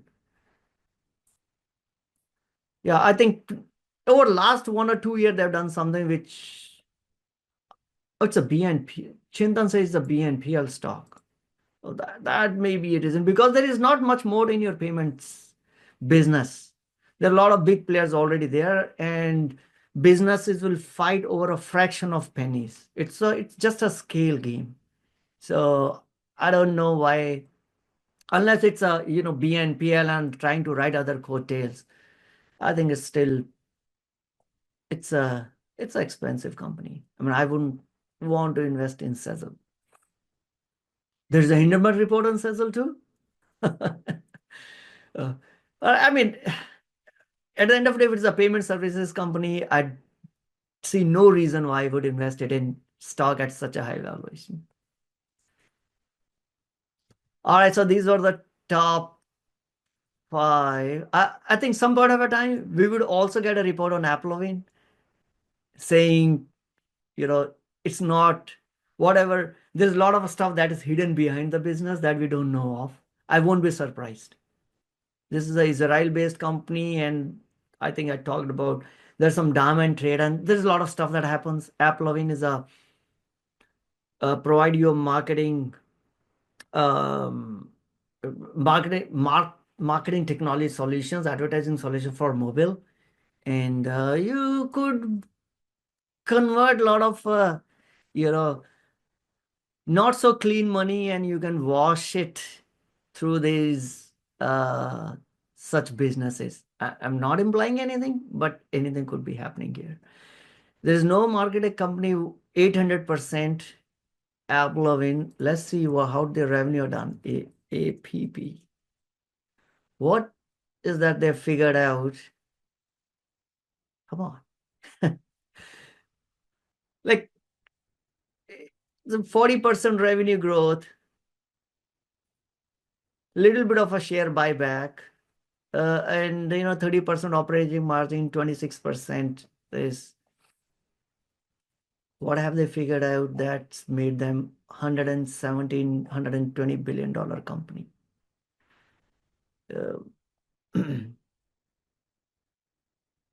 Super expensive. I don't know. So anyway, saw this interesting, I thought I'll share. All right, let's skip all this. 10 versus, so this is another one, right? Somebody asked me WBA, how far it will go down? I don't know. Now, here's one thing. If you're hoping for a mean reversion, right? Which is some people want to follow mean reversion, saying if a stock has gone down so much, it should come back to the mean. That's how the life is. So 10 worst performing S&P stocks in 2023 were Enphase, FMC, these. They were again down in 2024. So no mean reversion. So if you invested in these, hoping you'll get a mean reversion, sorry. Estee Lauder was down 40%, 41% in 2023, and now we just saw it down another 48% in 2024. We have to watch the business, not the stock price. So for those who are looking at, gosh, this company is down so much, how much more will it go down? Maybe it'll revert back. Doesn't happen always. Ross says, heard a rumor on APP, Israel money laundering. Yeah, that's what. It's related to do some diamond trade on Israel and how the money moves. I also heard that. So that's around the stocks. Let's look at a residential state. And I came across a thread yesterday night, and that was a little bit eye-opener for me. I'm not a real estate investor, but I keep my eyes. I did attend a few seminars to understand opportunities, and they're talking about 5%, 6% cap rate ratio. I'm like, not that interested. But came across this thread on Twitter yesterday night. For the first time since 2005, US new home prices become cheaper than the existing prices. In fact, only 4 million existing homes were sold in 2024, which is the lowest since 1995. Here are something from Apollo Global Markets, some shocking numbers. Homes are getting smaller. New size of new homes built since has declined 12% since 2016. So this shows you the size of single family homes. It went up till 2014, now it's starting to come down. Okay. Median age, I don't know, there are a few, at least one real estate person in our meeting. Maybe you can correct me. Again, this I just picked it from Kobesi letter. Median age of all home buyers is now 49 years old, up from 31 years in 1981. Shouldn't be surprised because it's becoming very difficult to buy homes for Americans. Millions of young Americans can barely afford to rent a home, right? And 40% of US homes don't have a mortgage. Oh, sorry, yeah. And in 2010, only 33% didn't have a mortgage. At first, less mortgage debt seems to be good. However, the reality is that most new home buyers can't even afford to take on a mortgage. And that's why the home sales are down. Because they just can't afford, they can't pay for it. Average number of homes sold per real estate agent every year is 21 in 2024, down from 54 in 2004. If you're on a real estate, I don't know, I mean, I have one friend in a mortgage business, and I know his business has been not doing anything for 2 years, having tough time. But looks like if you are a real estate agent or also didn't have a great year in 2024. In the housing market, hot run in 2020, 2022, tons of real estate agents entered into the market. That might have brought down the average. Agreed. Right. So that could have brought down the average because now we have more real estate agents into the market than we had in 2004. Household equity in real estate is at a record high 73% of house values. Millions of homeowners are sitting on 3% mortgage for the first time in history. Even as rates have skyrocketed, housing prices have followed. This is why the housing market is frozen. And I'm one of them who's sitting on less than 2% on the mine is less than 2%, less than 3. I think 1.9 or 2.99. I don't remember. But less than 3%, let's put it that way. Okay. And I'm not moving.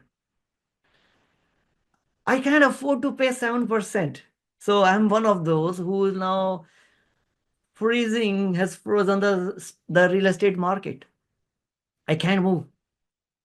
I can't give up my less than 3% mortgage. A record 36% of Americans say they would rent if they were going to move. Simply put, most Americans cannot afford because there is no supply without people like me and others who are sitting on a low interest, low mortgage. And then, there are zoning laws, etc., etc., and you can't build the homes that people need. High prices, high rates, record low affordability. More than half of all mortgages outstanding have an interest rate below 4%. We just talked about it. 95% of mortgages outstanding are 30-year fixed rate. I was actually surprised by this because some of the friends that have talked to me recently is because their mortgages have reset or about to reset, and they're all gonna now to pay 7%. So they're like, hey, maybe only of my friends who are now getting into this trouble actually call me. So maybe I should assume all of my other friends are on a fixed rate. So and then 95% makes sense. But I just spoke to a couple of my friends who are like, what should I do? Should I pay off because I'm gonna get reset to 7%, or should I invest in the market? What should I do? On top of a record number of low rate mortgages, almost all 30-year mortgages are fixed.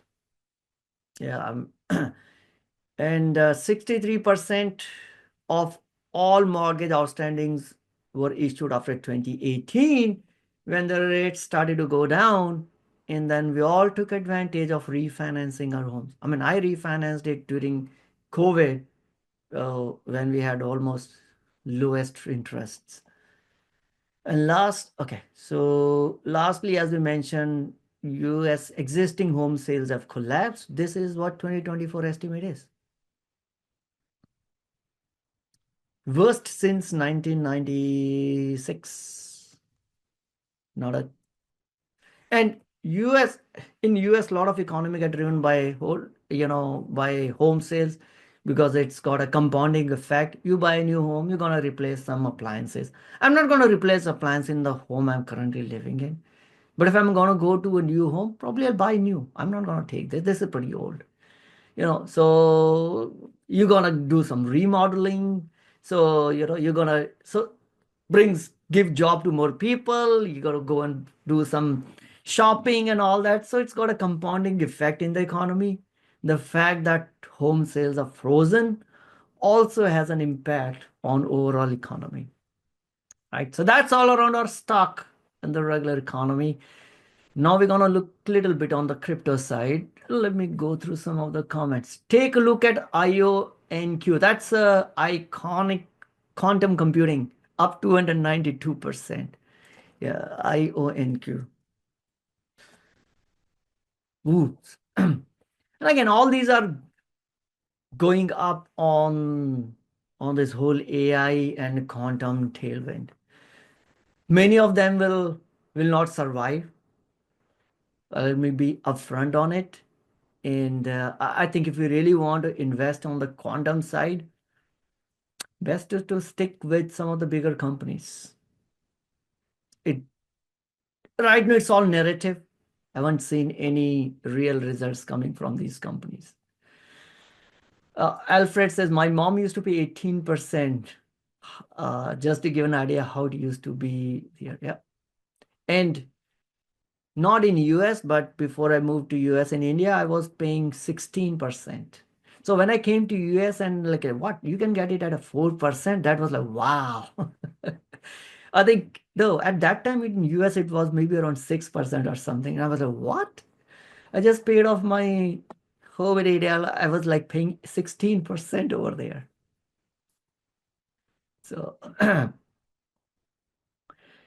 Ed Johnson says California property tax scheme also makes it expensive to move. Oh, yes. If you move, you have to pay based on the new home. And I can't understand. If you're a retiree and if you're home and you bought a new home, and I think you shouldn't buy $1 million home if you're retired, because then you have to pay up, $15,000-$20,000 just on the property tax. Yeah. Have you ever devoted a session to the cover called high yield ETFs? Yeah, we talked about yield max ETFs. I uh, I devoted one whole session to looking into pros and cons, why you should buy, why you should not buy it, understand the mechanics of how it works, understand the taxation impact on how it works, etc., etc. So yes, I have covered in one of a previous one. Jay says you can carry your property tax basically 55 for your primary home in California. Okay, that's good news. I'm not there yet, Jay. I'll reach out to you once I'm 55 and want to move. Not there yet, not there yet. A few more years to go. All right, let's talk about crypto. So going into 2024, these were the things that I had on my post-it. Not actually, I have an A4 size paper. I have a handwritten note on this one. Hey, these are the things that will be the factors that impact in the growth of crypto. And let's see, I added this one very recently to that list, but all these were prior to 2024. So let's take an account of where we are. Hostile SEC, I think the SEC gonna change. We got a new, oh gosh, I'm missing out the name of the person.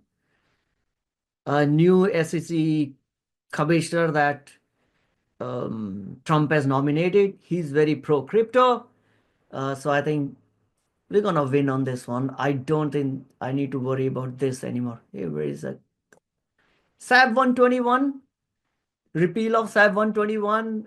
I think because it was passed by both sections of Congress, it's only Joe Biden who had vetoed it. So if it gets back onto the table, I don't think Donald Trump gonna veto it, and I think now the Republicans have a decent majority in both sides. So I think we should be good with this one. This won't be my worry anymore. Hopefully. So by the way, SAB 121, if this the repeal of SAB 121 gets passed, it will allow the regular banks to start getting into the crypto economy. So year or 2 year down the line, maybe you can log into your Bank of America account, buy a Bitcoin over there. Right. So that's what it Negative. enables Fetch. them to. The hydro fetch. Sorry? Okay. Sridhar, I'd put you on mute. Looks like there was a crosstalk.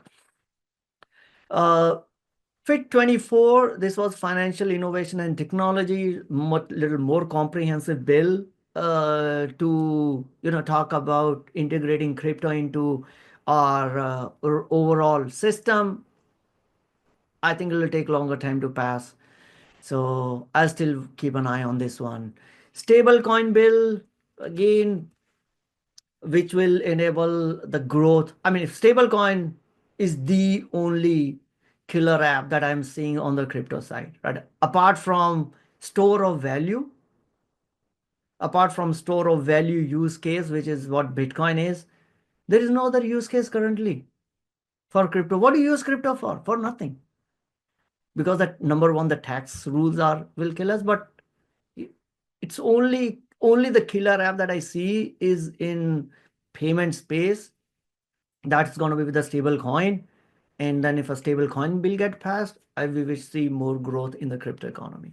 And I am a little more hopeful for this to pass than the FIT 24. ETF approval, we got that in Jan. Options on ETF also we got in November, mid of November. And I do want to, I'm just loving the amount of premium that you can get on IBIT. And it's been, what, 7 weeks? And I've already reduced the cost basis of my IBIT holding by 7%. And I still hold all the, IBIT shares. I've been selling strangle against it or the covered call against it. And, what else you need? In 7 weeks, your cost basis is down by 7% and you still hold all your holdings.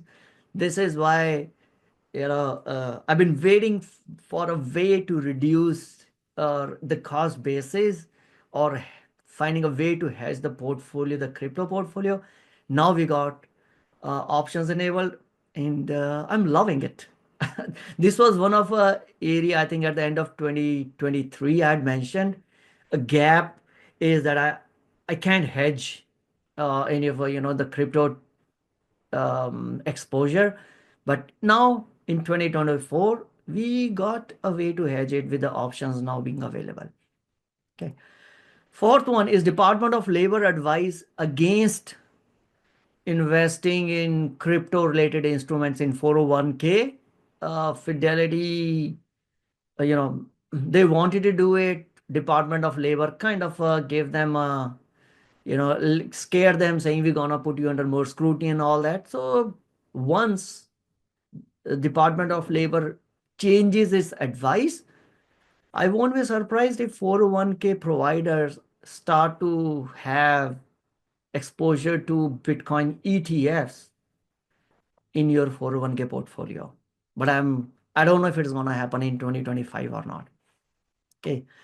Hodl the confiscated Bitcoins. I think this is easier one for Donald Trump. He can do it on the day one through an executive order saying we're not going to sell any of the Bitcoins that US government owns. We own around almost 200,000. We are the biggest holder of Bitcoins when it comes from a country perspective. Second is China. And Donald Trump can do it on the day one. You can tell US Marshals don't ever sell the Bitcoins that we hold. Okay, and I'm hopeful that that will happen. Bitcoin as a strategic reserve is a different stuff. I'm not pinning my hopes that we're gonna get it in 2025. Right. This will be the, I would say, the biggest and the bad, the most powerful tailwind if we get it. But I'm not too hopeful that 2025 itself we might get it. Right. Mark-to-market accounting. This was already done in late, and I think starting from first quarter, all the companies that hold Bitcoin on their balance sheet will be able to, mark the value of Bitcoin like they mark the value of any other investment that they hold on their balance sheet. So prior to this, the SEC regulations from a accounting perspective, the guidance from a FASB, not SEC, sorry, it's a FASB, was treat Bitcoin as a speculative and means if the Bitcoin goes high, you can't show it as a gain in your profit and loss statement until you sell. But if Bitcoin goes low, then your purchase price, you have to show a loss. So Tesla, Square, any other companies that have held Bitcoin on their balance sheet, if you go back and look at their quarterly results, you will see that they have taken a loss in terms of impairment charges, because let's say they bought Bitcoin in 2021 when it was at $60,000, and Bitcoin fell to $20,000 in 2022 and $40,000 in 2024. They had to take a loss.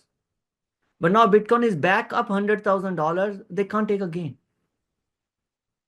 Now the rule the FASB had changed its guidance, saying starting, I mean, you could have done it previous quarter also, but I don't think they've done it. But they're making it mandatory from 2025 that it has to be mark to market accounting, just like you do for a stocks. So I expect that many of these companies like Tesla, Square would report gains on their Bitcoin holdings, because now the Bitcoin is higher than at a price at which they had bought.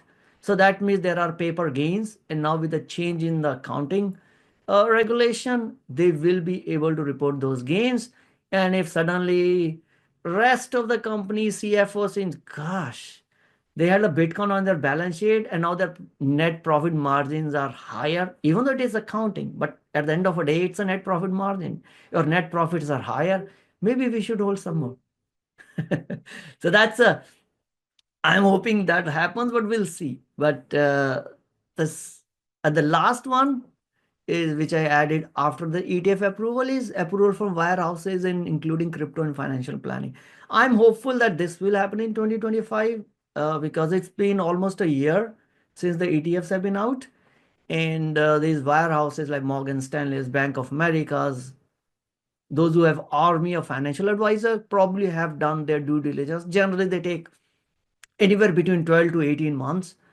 And once they're done their due diligence, I guess then they can tell their financial advisors, now go and sell to your client saying, hey, you should have 2% exposure to Bitcoin. Well, BlackRock already told 2%, like 2% is the new 1%. So I think that probably will happen in 2025. That will be a good tailwind behind the crypto stuff. So these were the things that I was watching. Is there anything else? Did I miss anything that you guys are watching around on the crypto economy? Go ahead, Jay.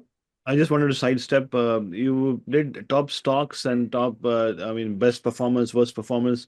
Can we talk about maybe a little bit of mutual fund? Maybe not today, later, mutual funds space? And what sparks your interest on mutual funds? Maybe building overall portfolio and then best performers, or what kind of exposure to, overall fixed income funds versus speculative and growth versus value kind of thing. Okay, so I think that it's should be more around. This becomes really very personal in terms of how you want to build your portfolio, right?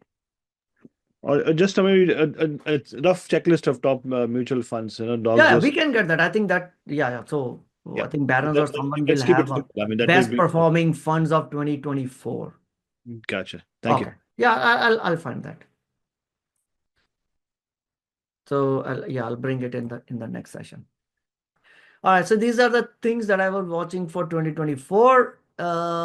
Now something new that came at I think 27. I mean, it was Twitter started talking about it in the mid of December. I was a little late. I looked at it 27th or 28th, and my gosh, I've got to do something about it. Which is, if you're holding crypto, you know that for always we used to report gains, assuming that all the crypto across all your exchanges are put into a single ledger, and then we do first in, first out, or whatever methodology you're following. But Let's say if you have account in Coinbase, you have account in Kraken, you account in Gemini, you bought in Coinbase, and then you bought in Gemini, then you transferred from Coinbase to Gemini, sold in Gemini and all that stuff. At the end of the year, what the way crypto taxes were used to file is you get on all the transactions, put them all together as if it's a single account you have. That's called a universal based accounting method. Means you get all your taxes across all your transactions across the universe of accounts that you hold, make them put into a single ledger, and then you do your FIFO, LIFO, whatever accounting method you're following. 2025, starting 2025, IRS is saying no more universal method. It's got to be wallet by wallet based, which means if you're holding a Bitcoin on or any crypto on Coinbase and then you sell it at a Coinbase, you have to report the gains based on their cost basis in the Coinbase account. And if you're doing it on a Kraken, it has to be based on the cost basis in the Kraken account, right? Your profit and gain, it has to be at a wallet level. The problem that here happens is this. Say you bought a crypto at Coinbase, you transferred it to Kraken. Kraken has no idea about your cost base. It is zero over there. Let's say you had a Bitcoin. You bought it in Coinbase at $20,000. You transferred it to Kraken. Kraken has a zero cost basis. And then you sold it at a Kraken at $100,000. Kraken will show $100,000 as a gain. And in a prior case, what you would do, you will say, I bought a Bitcoin at Coinbase, $20,000. Transfer to Kraken. That's not a taxable transaction. Fine. But you said a note transfer to Kraken. Sold at Kraken at $100,000. Your cost basis was 20K because it's now everything in a single ledger. In a new 2025, it's going to be a wallet-based wallet accounting. So I had to do a lot of work to make sure I can account it properly going 2025. So my my 28th and 29th got screwed up in trying to do this. So if you want to really go and look into the detail, I did put up a post around it. I got to know it through, this blog by Crypto Bulls. Then Antonopoulos has done a great interview with the writer of this blog, Crypto Bull's Eye. And then a Crypto Tax Girl has got a lot more details, which will help you as an individual investor on what the steps you need to take.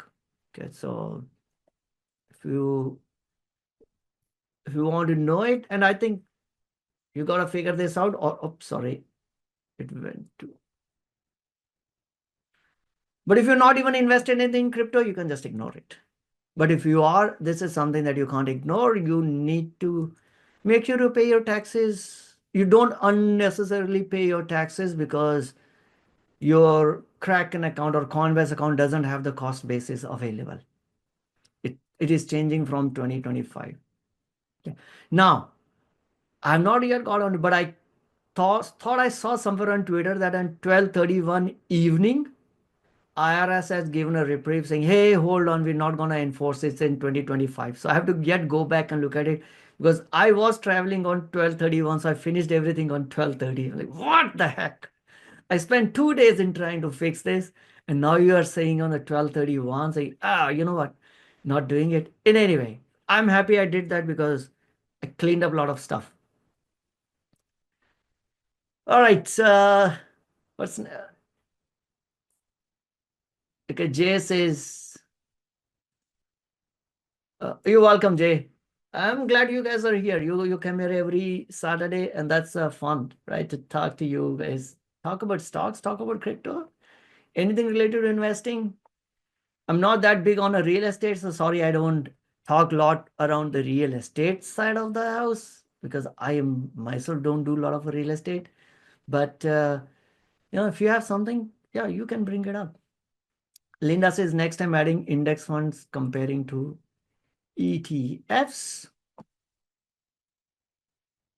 Okay, I mean, So ETFs are generally based on index funds. So not depending on, I'm not sure, Linda, you have to give me a little more input on what exactly comparison you want, index funds versus ETF. Specific ETF, because SPX is index and you have SPY as a ETF. There's no comparison. You can, they will perform same. So I'm not really sure what you want for the next week. All right, let's talk about 2025. 2024 is over. 2025. At the end of 2023, I shared with you guys, these are the various forecasting or price target from Wall Street firms. The lowest was 3,300. The highest was 5,400. We've been horribly, horribly wrong. JP Morgan was bearish. Price target was 4,200. BCA was bearish. Morgan Stanley was neutral, 4,500. Stifle neutral. Goldman Sachs was neutral. All these big Wall Street firms that have billions of dollars of resources, army of analysts, none of them could get the market right. That's why it is futile to guess what's market gonna do next year. You ask me what I think about market. I'm just an individual investor. These Wall Street firms can't get the stuff right. What do you expect me to get right? So I don't even want to focus or invest based on, hey, I'm gonna get this forecast right. I could be wrong. And that's how I want to invest. That even if I'm wrong, I'm still okay. I can still make money. So before we talk about 2025, we had 2 great years with more than 20% return in SPY. I talk about SPY because that's the most generic representation of stock market, right? And we haven't that more than 20% before, except in 1995 to 1999, right? And then once we had it in 1934, where we had 2 consecutive years of more than 20% return, right? Sorry, I think we had a 4 or 5, 20, but 3 we didn't have. So one was in 1934, then was in 1950, this is 1970, then we got in 1990, and now 5th one is 2024. But 3 consecutive, we had only once in last 75 years, which was in 1995 to 1999. Now, greater than 20% return in 3 consecutive happened once. Is it going to happen again? We don't know. And we also know how it ended up after 1999. I don't want to go through that again, right? So the bigger question is, that time it was .com, internet economy. We're going to buy everything online. We'll be able to talk to each other over internet. We'll be able to see each other over internet. And everything has come true. Everything that was said about internet in 1999 has come true. But the market crashed in 2000. Stocks were way ahead of the business. Now, same thing will happen. Every new tech goes through it. It's nothing new. And sure, it will happen with AI. The question is, when the stocks have gone far ahead of the business, is we need to know, which we can't. So am I in 1999 today? Or am I in 1996 today? If you listen to Dan Ives, he says that we are at a 10 p.m. for a party that's ending at 4 a.m. So we're still early. From his opinion, we're in 1995 or 1996. If you listen to Jeremy Grantham, he's like, we are in a peak of 1999. But that's what he said last year also. So who do you believe? I wish that you should believe no one. But no one knows what's going to happen. Once things have happened, people will have explanations. Just don't assume that we're going to have next 2 rosy years, or don't assume that next year is going to fall down. AI will change the world. I'm not sure it's going to change next year. So all the stock prices are in anticipation. So it'll be wonderful to see how it ends up. I mean, I'll be very happy if we can get another 20%, but I'm not betting my farm on it. So now let's look at what are the other price targets that we are seeing. Now these price targets coming from Wall Street firms. 2025 price target, I think the most bullish is 7,100. BCA research is still bearish. It's been last year they were bearish, this year they are bearish. Cantor Fitzgerald, PNB Paribas, UBS, JP Morgan. Let's assume, let's say it's around 6,000, right? So this is neutral, 6, and then now everyone is bearish. Oh, sorry, everyone is bullish except one. Now everyone is on one side of the board saying it's going to be a great year. We'll come back in 2026, first week of 2026, and then we will see how these projections have performed. Right. So, yeah. You were showing the returns on a yearly basis, but if you roll them to 3-year rolling returns, it has been positive since 2011. Yeah, so I don't think I have the data for the 3-year rolling return. So these are per year return. You're talking about this one, which was showing year basis? No, but if you add 3 years and roll it every 3 years, you have a positive return all throughout since 2011. Oh, past 2011.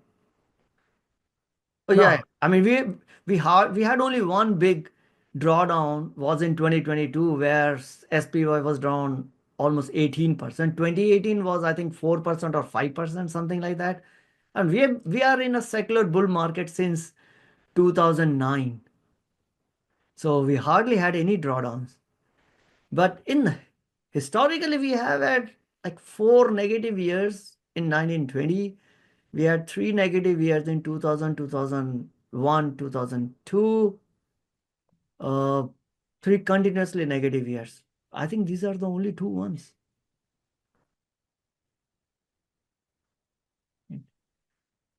But we'll see. I'll be happy if we can get another 20%, right? Nothing like it. I'm investing in stock market, but like I said, I'm not going to bet my farm on this one saying, let's put everything in the market. Now, when everyone is bullish, a market has a tendency to surprise. Tom Lee says 7,000 by mid-year, but 6,600 by the end of a year. Yeah. I mean, if you believe Tom Lee, go buy it. And I'm sure once all the bulls, all the bears will be proven right once in lifetime. Even if a broken clock shows the correct time twice, right? So you keep saying bullish, bullish, bullish. Tom Lee was proven right. Jeremy Grantham keeps saying bearish, bearish, bearish. He will be proven right once we will have a bearish year. So if we keep repeating the same tone, yeah, one day it'll be proven right. But that doesn't help me for investing. That's only. So what's my plan for 2025? No different. I still want to hold well diversified portfolio. I own almost 60 plus stocks plus ETFs for the company that I like to follow. And if I understand the company, understand the business, I'll buy the stock. Otherwise, I will stay with the ETF, right? If I don't understand the sector or the business. Focus on the business, not just on the stock price. Stock price could go anywhere. Like the prime example for this one is Cisco. Cisco stock had not yet, or has it yet, gone back to its .com price. Let's see if I can do. No, I have to go beyond 20 here, right? For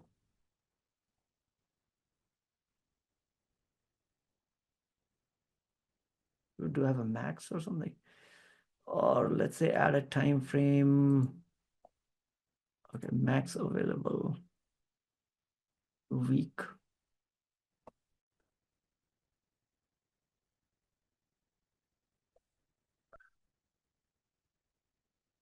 Oh no, Cisco hasn't reached its a peak that it had achieved during the .com. Even though the business has now, the revenue growth is probably up 25, 30 times since then. But the stock hasn't yet reached that time. So that's a poster boy of stock market is a voting machine in the short term. Prices can go anywhere, but it's a weighing machine in the long term. Right? Holding period forever. I don't want to. I'm not buying stock to just flip it over the next 3 months. I'm not a. What do you call? Gosh. A swing trader. I'm not a swing trader, but I trade daily basis. I trade options to reduce my risk on daily basis. But when I buy a stock, I'll buy it because I want to hold it forever until the company gives me a reason to divorce the stock because the business has not performed. I mean, there are reasons. If you go back and look into the previous sessions where I talked about reasons to divorce a stock, one of them is there is no second act. Moderna, no second act. Or the company hasn't performed, business has not performed, or it had reached the goal that I had set for the stock. I know now I bought into the stock because hey, I need to sponsor my trip to Hawaii. Now it's a time to make a trip to Hawaii. But I'm not going to sell the stock just because the stock price has fallen or just because the stock price has gone up, unless it is egregiously high. All right, expect the declines in the market. Volatility is a feature, it's not a bug. Don't cry if you invest and say, oh, the stock market has gone down 10%. Understand it is a roller. If you are sitting on a roller coaster, don't expect a smooth ride. Don't sit on the roller coaster, right?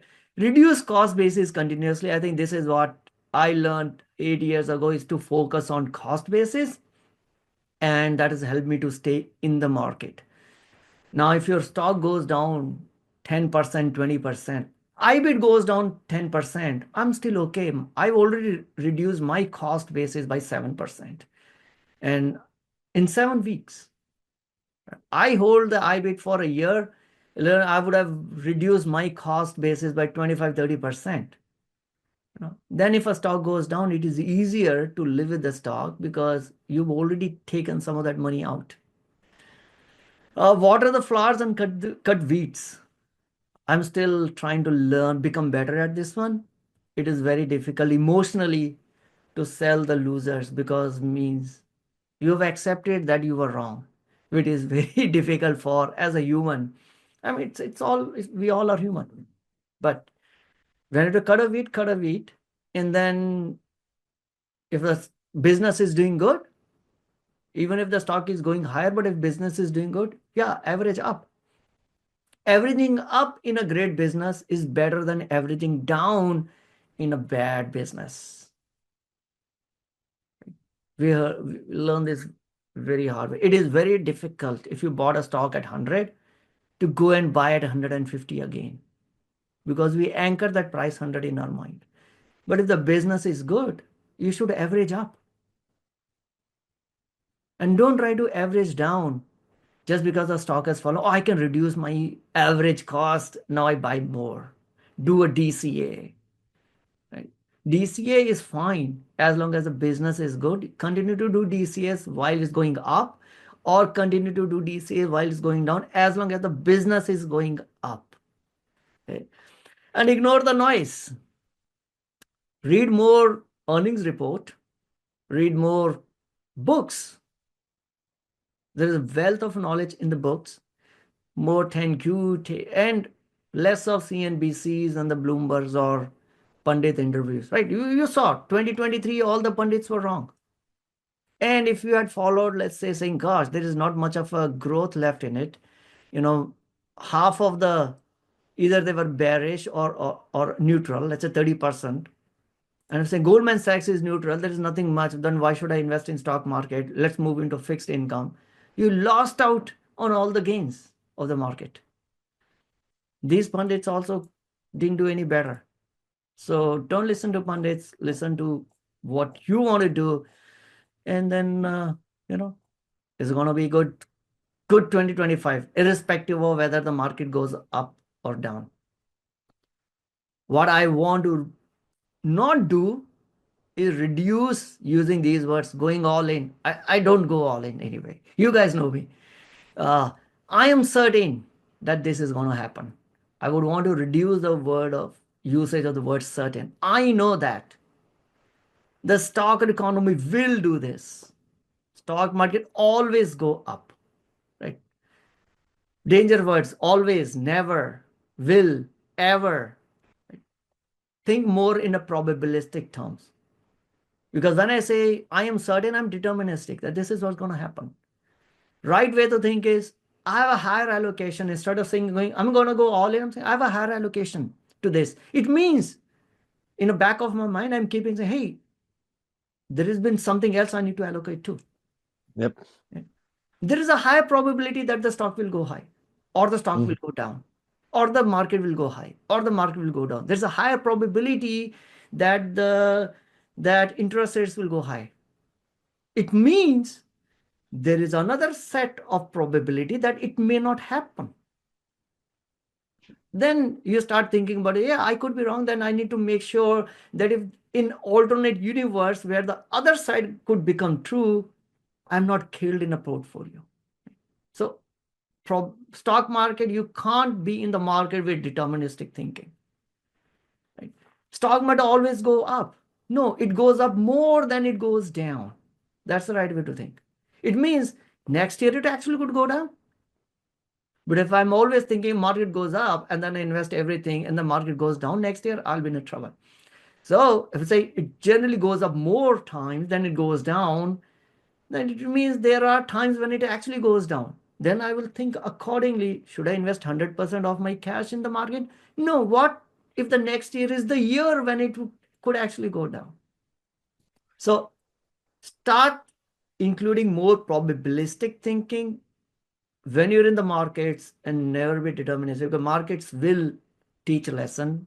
And if you stay probabilistic, you're always giving a room to yourself that what happens if you are wrong.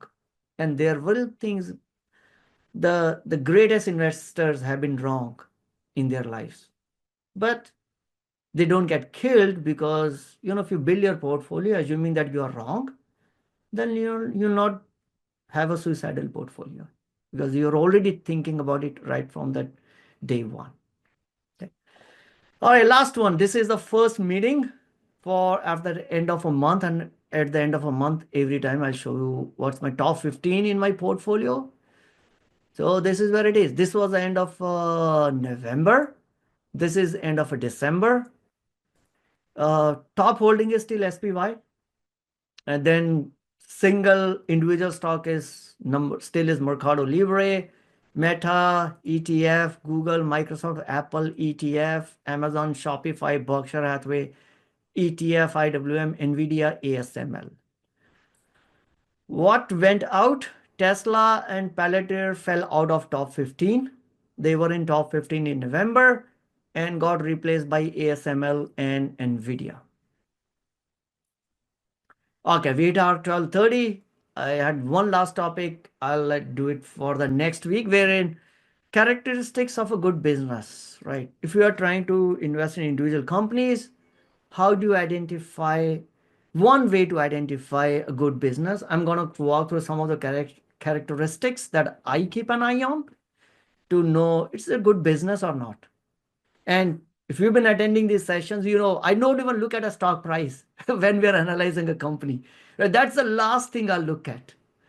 If I'm trying to analyze a company to see if you want to take a position or not, stock price is the last thing. So I'll cover this next week with our 12:30 mark. So we'll stop right here. Unless you guys have a questions, ask me. I can hang around another 10-15 minutes. But that brings us to the end of today's session. Thank you, Vivek, so much. Enjoyed the session, and to continue with the quote thing, I was just thinking out loud. It's better to recover from my ego that I've been wrong, rather than recover from a deep catastrophic loss. Because Yeah. sometimes you lose something and you're like, okay, it's gonna come back again. Let me buy more, or let me hold on, and it keeps going down. You sell it, and the next day it comes up. Yeah. I mean, at the end of the day, we all are human, and that is why I'm saying it is way more important to work on our EQ than to work on IQ. IQ was important, let's say in 1920s, 1930s, 1940s, when we did not have internet and we Mhm. did not have access to the information or the analytics. Now the information and analytics is available at our fingertips for all of us. Yeah.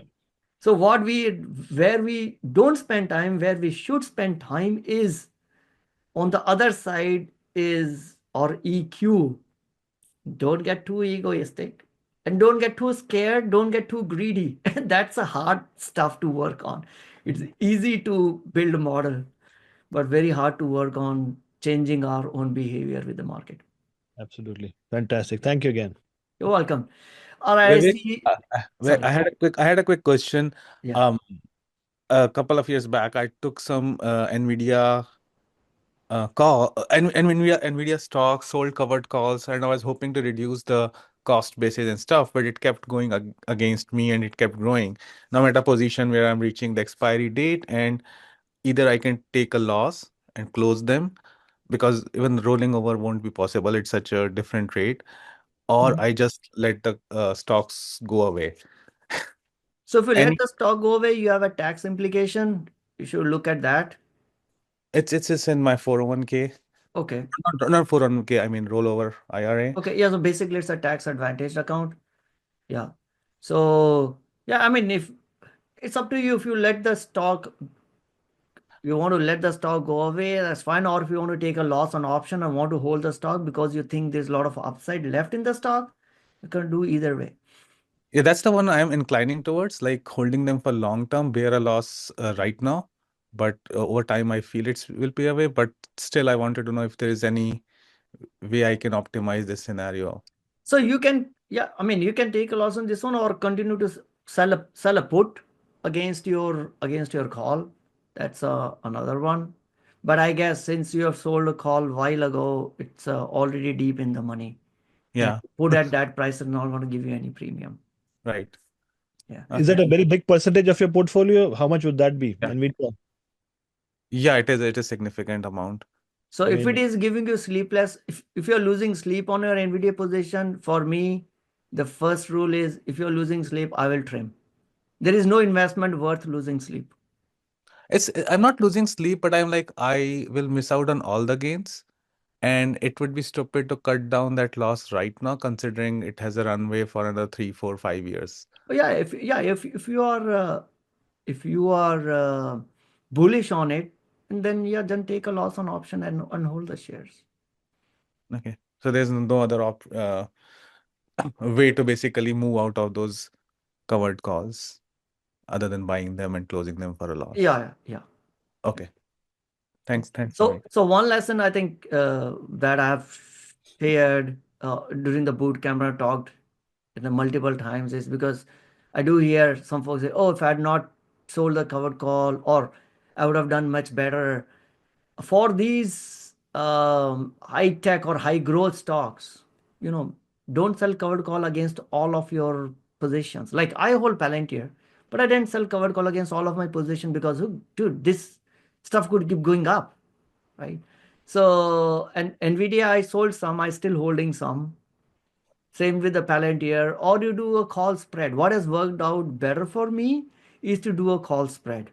Let's say Meta, Google, or any of these, I have a call spread so that in case if it comes on the radar of Wall Street bets, and they'll push the stock out to 2x, 3x in a year, at least I'm still in the game. And if you sell a call spread, you sell $10, $20, $50 wide wing, you basically sacrifice very little amount of a premium. But that will still keep you in the game. I, So I I had made these bets back in 2022. Market was very flaky. 2022 was a time to make bet on the other side. Yeah, Become so bullish. that's why I had sold covered calls. I didn't and misjudged that it could go the other way so strongly. So yeah, but Yeah. I mean, for me, reducing the cost base has worked wonderfully well over many years. So there was another question around crypto. Where did that go? Has anyone tried crypto lending? I think after 2021, was it 2021, 2022? All those Celsius and BlockFi and 3AC Capital, after all of them blew up, the whole crypto lending business has kind of cooled down. What you could do is I've tried Celsius, and then there's at least recovered money.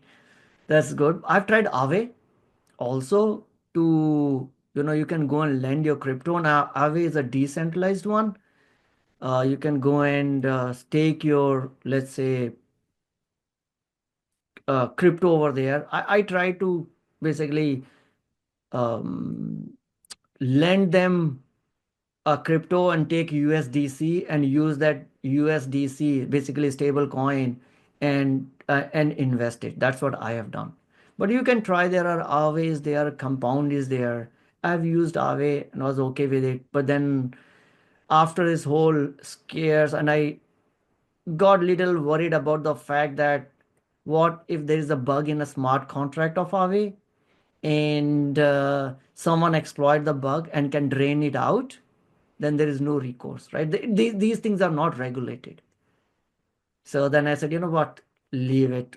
I don't want, making 3-4% yield, not really worth if I'm getting worried about it. So then I stopped doing it. But you can look at Aave, there is a Compound.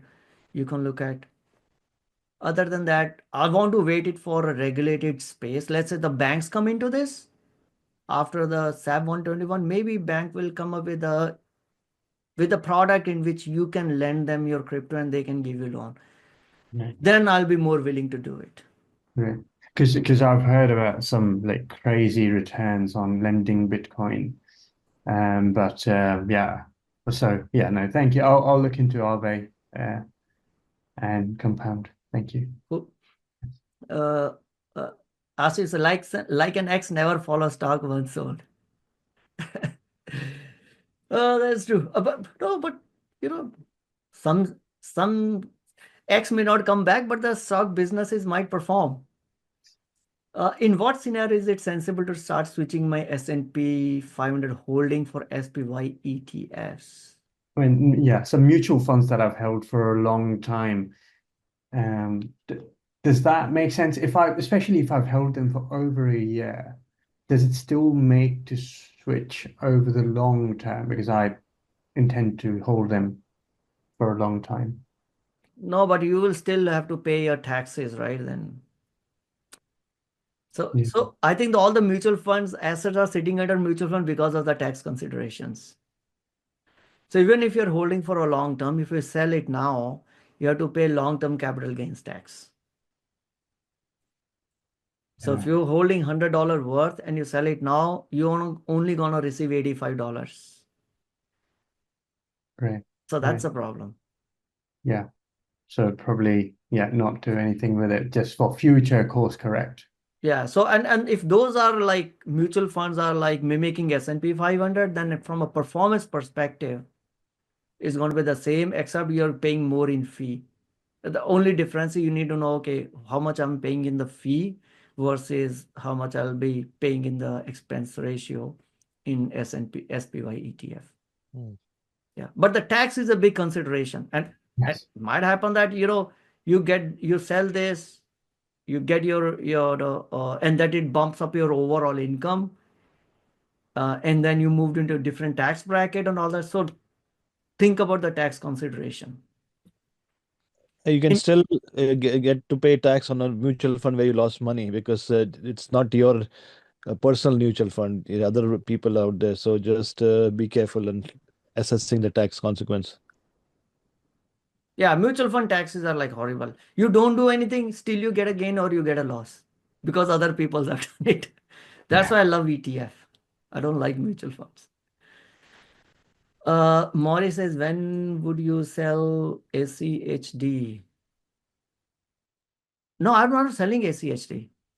I'm in fact actually buying more ACHD in 2024 because I want to. ACHD basically has got a high dividend yield. It's got a good dividend yield companies which are currently out of favor.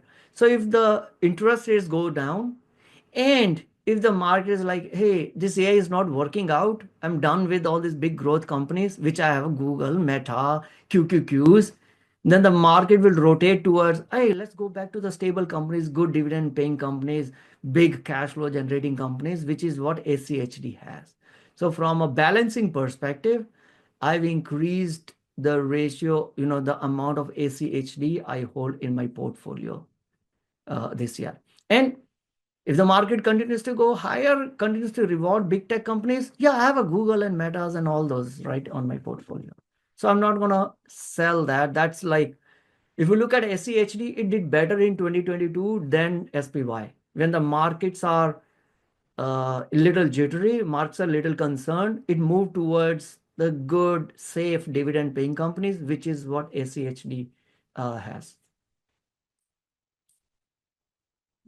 And I can't buy individual like companies, right? If I to buy 100 shares of, let's say, a big Merck or Johnson and Johnson, I'm getting a company specific risk, and I want to buy at least 100 so that I can then start doing covered calls and all that stuff. So I figured out ACHD is one that works out best for me, and I basically play options on it and reduce the cost basis. Cool. Any other question? Last one before we end the session. No takers? Alrighty. Cool. So I think a couple of you gave me homework. One is look at the mutual funds. And I didn't think Linda came back in terms of what she wanted me to look at. So yeah, look at mutual funds. Then I'll also do a quick overview around the 2024 options, what worked, what did not work, etc. And then we'll go through the characteristics of good businesses and then anything else that I find interesting in the market. So, Vivek, do you keep a journal or something which you like? I mean, I was talking to another trader. He says like, when I buy something, what's the emotion that point? I mean, talking about the EQ portion, right? What do you feel about the market? What do you feel about the stock? Make some notes so that once you go back, you realize sometimes you make a big blunder, right? So that you're studying your own EQ. So, do you kind of journal and you're looking at taking notes of all your trades every day? What are you doing besides So just? I generally don't. So I do keep note on whenever I do an option trade, and I can show you where it is. You can see it on the. Hold on, let me just bring that up. But I do an extensive note on individual stocks that I hold. Mhm. Right.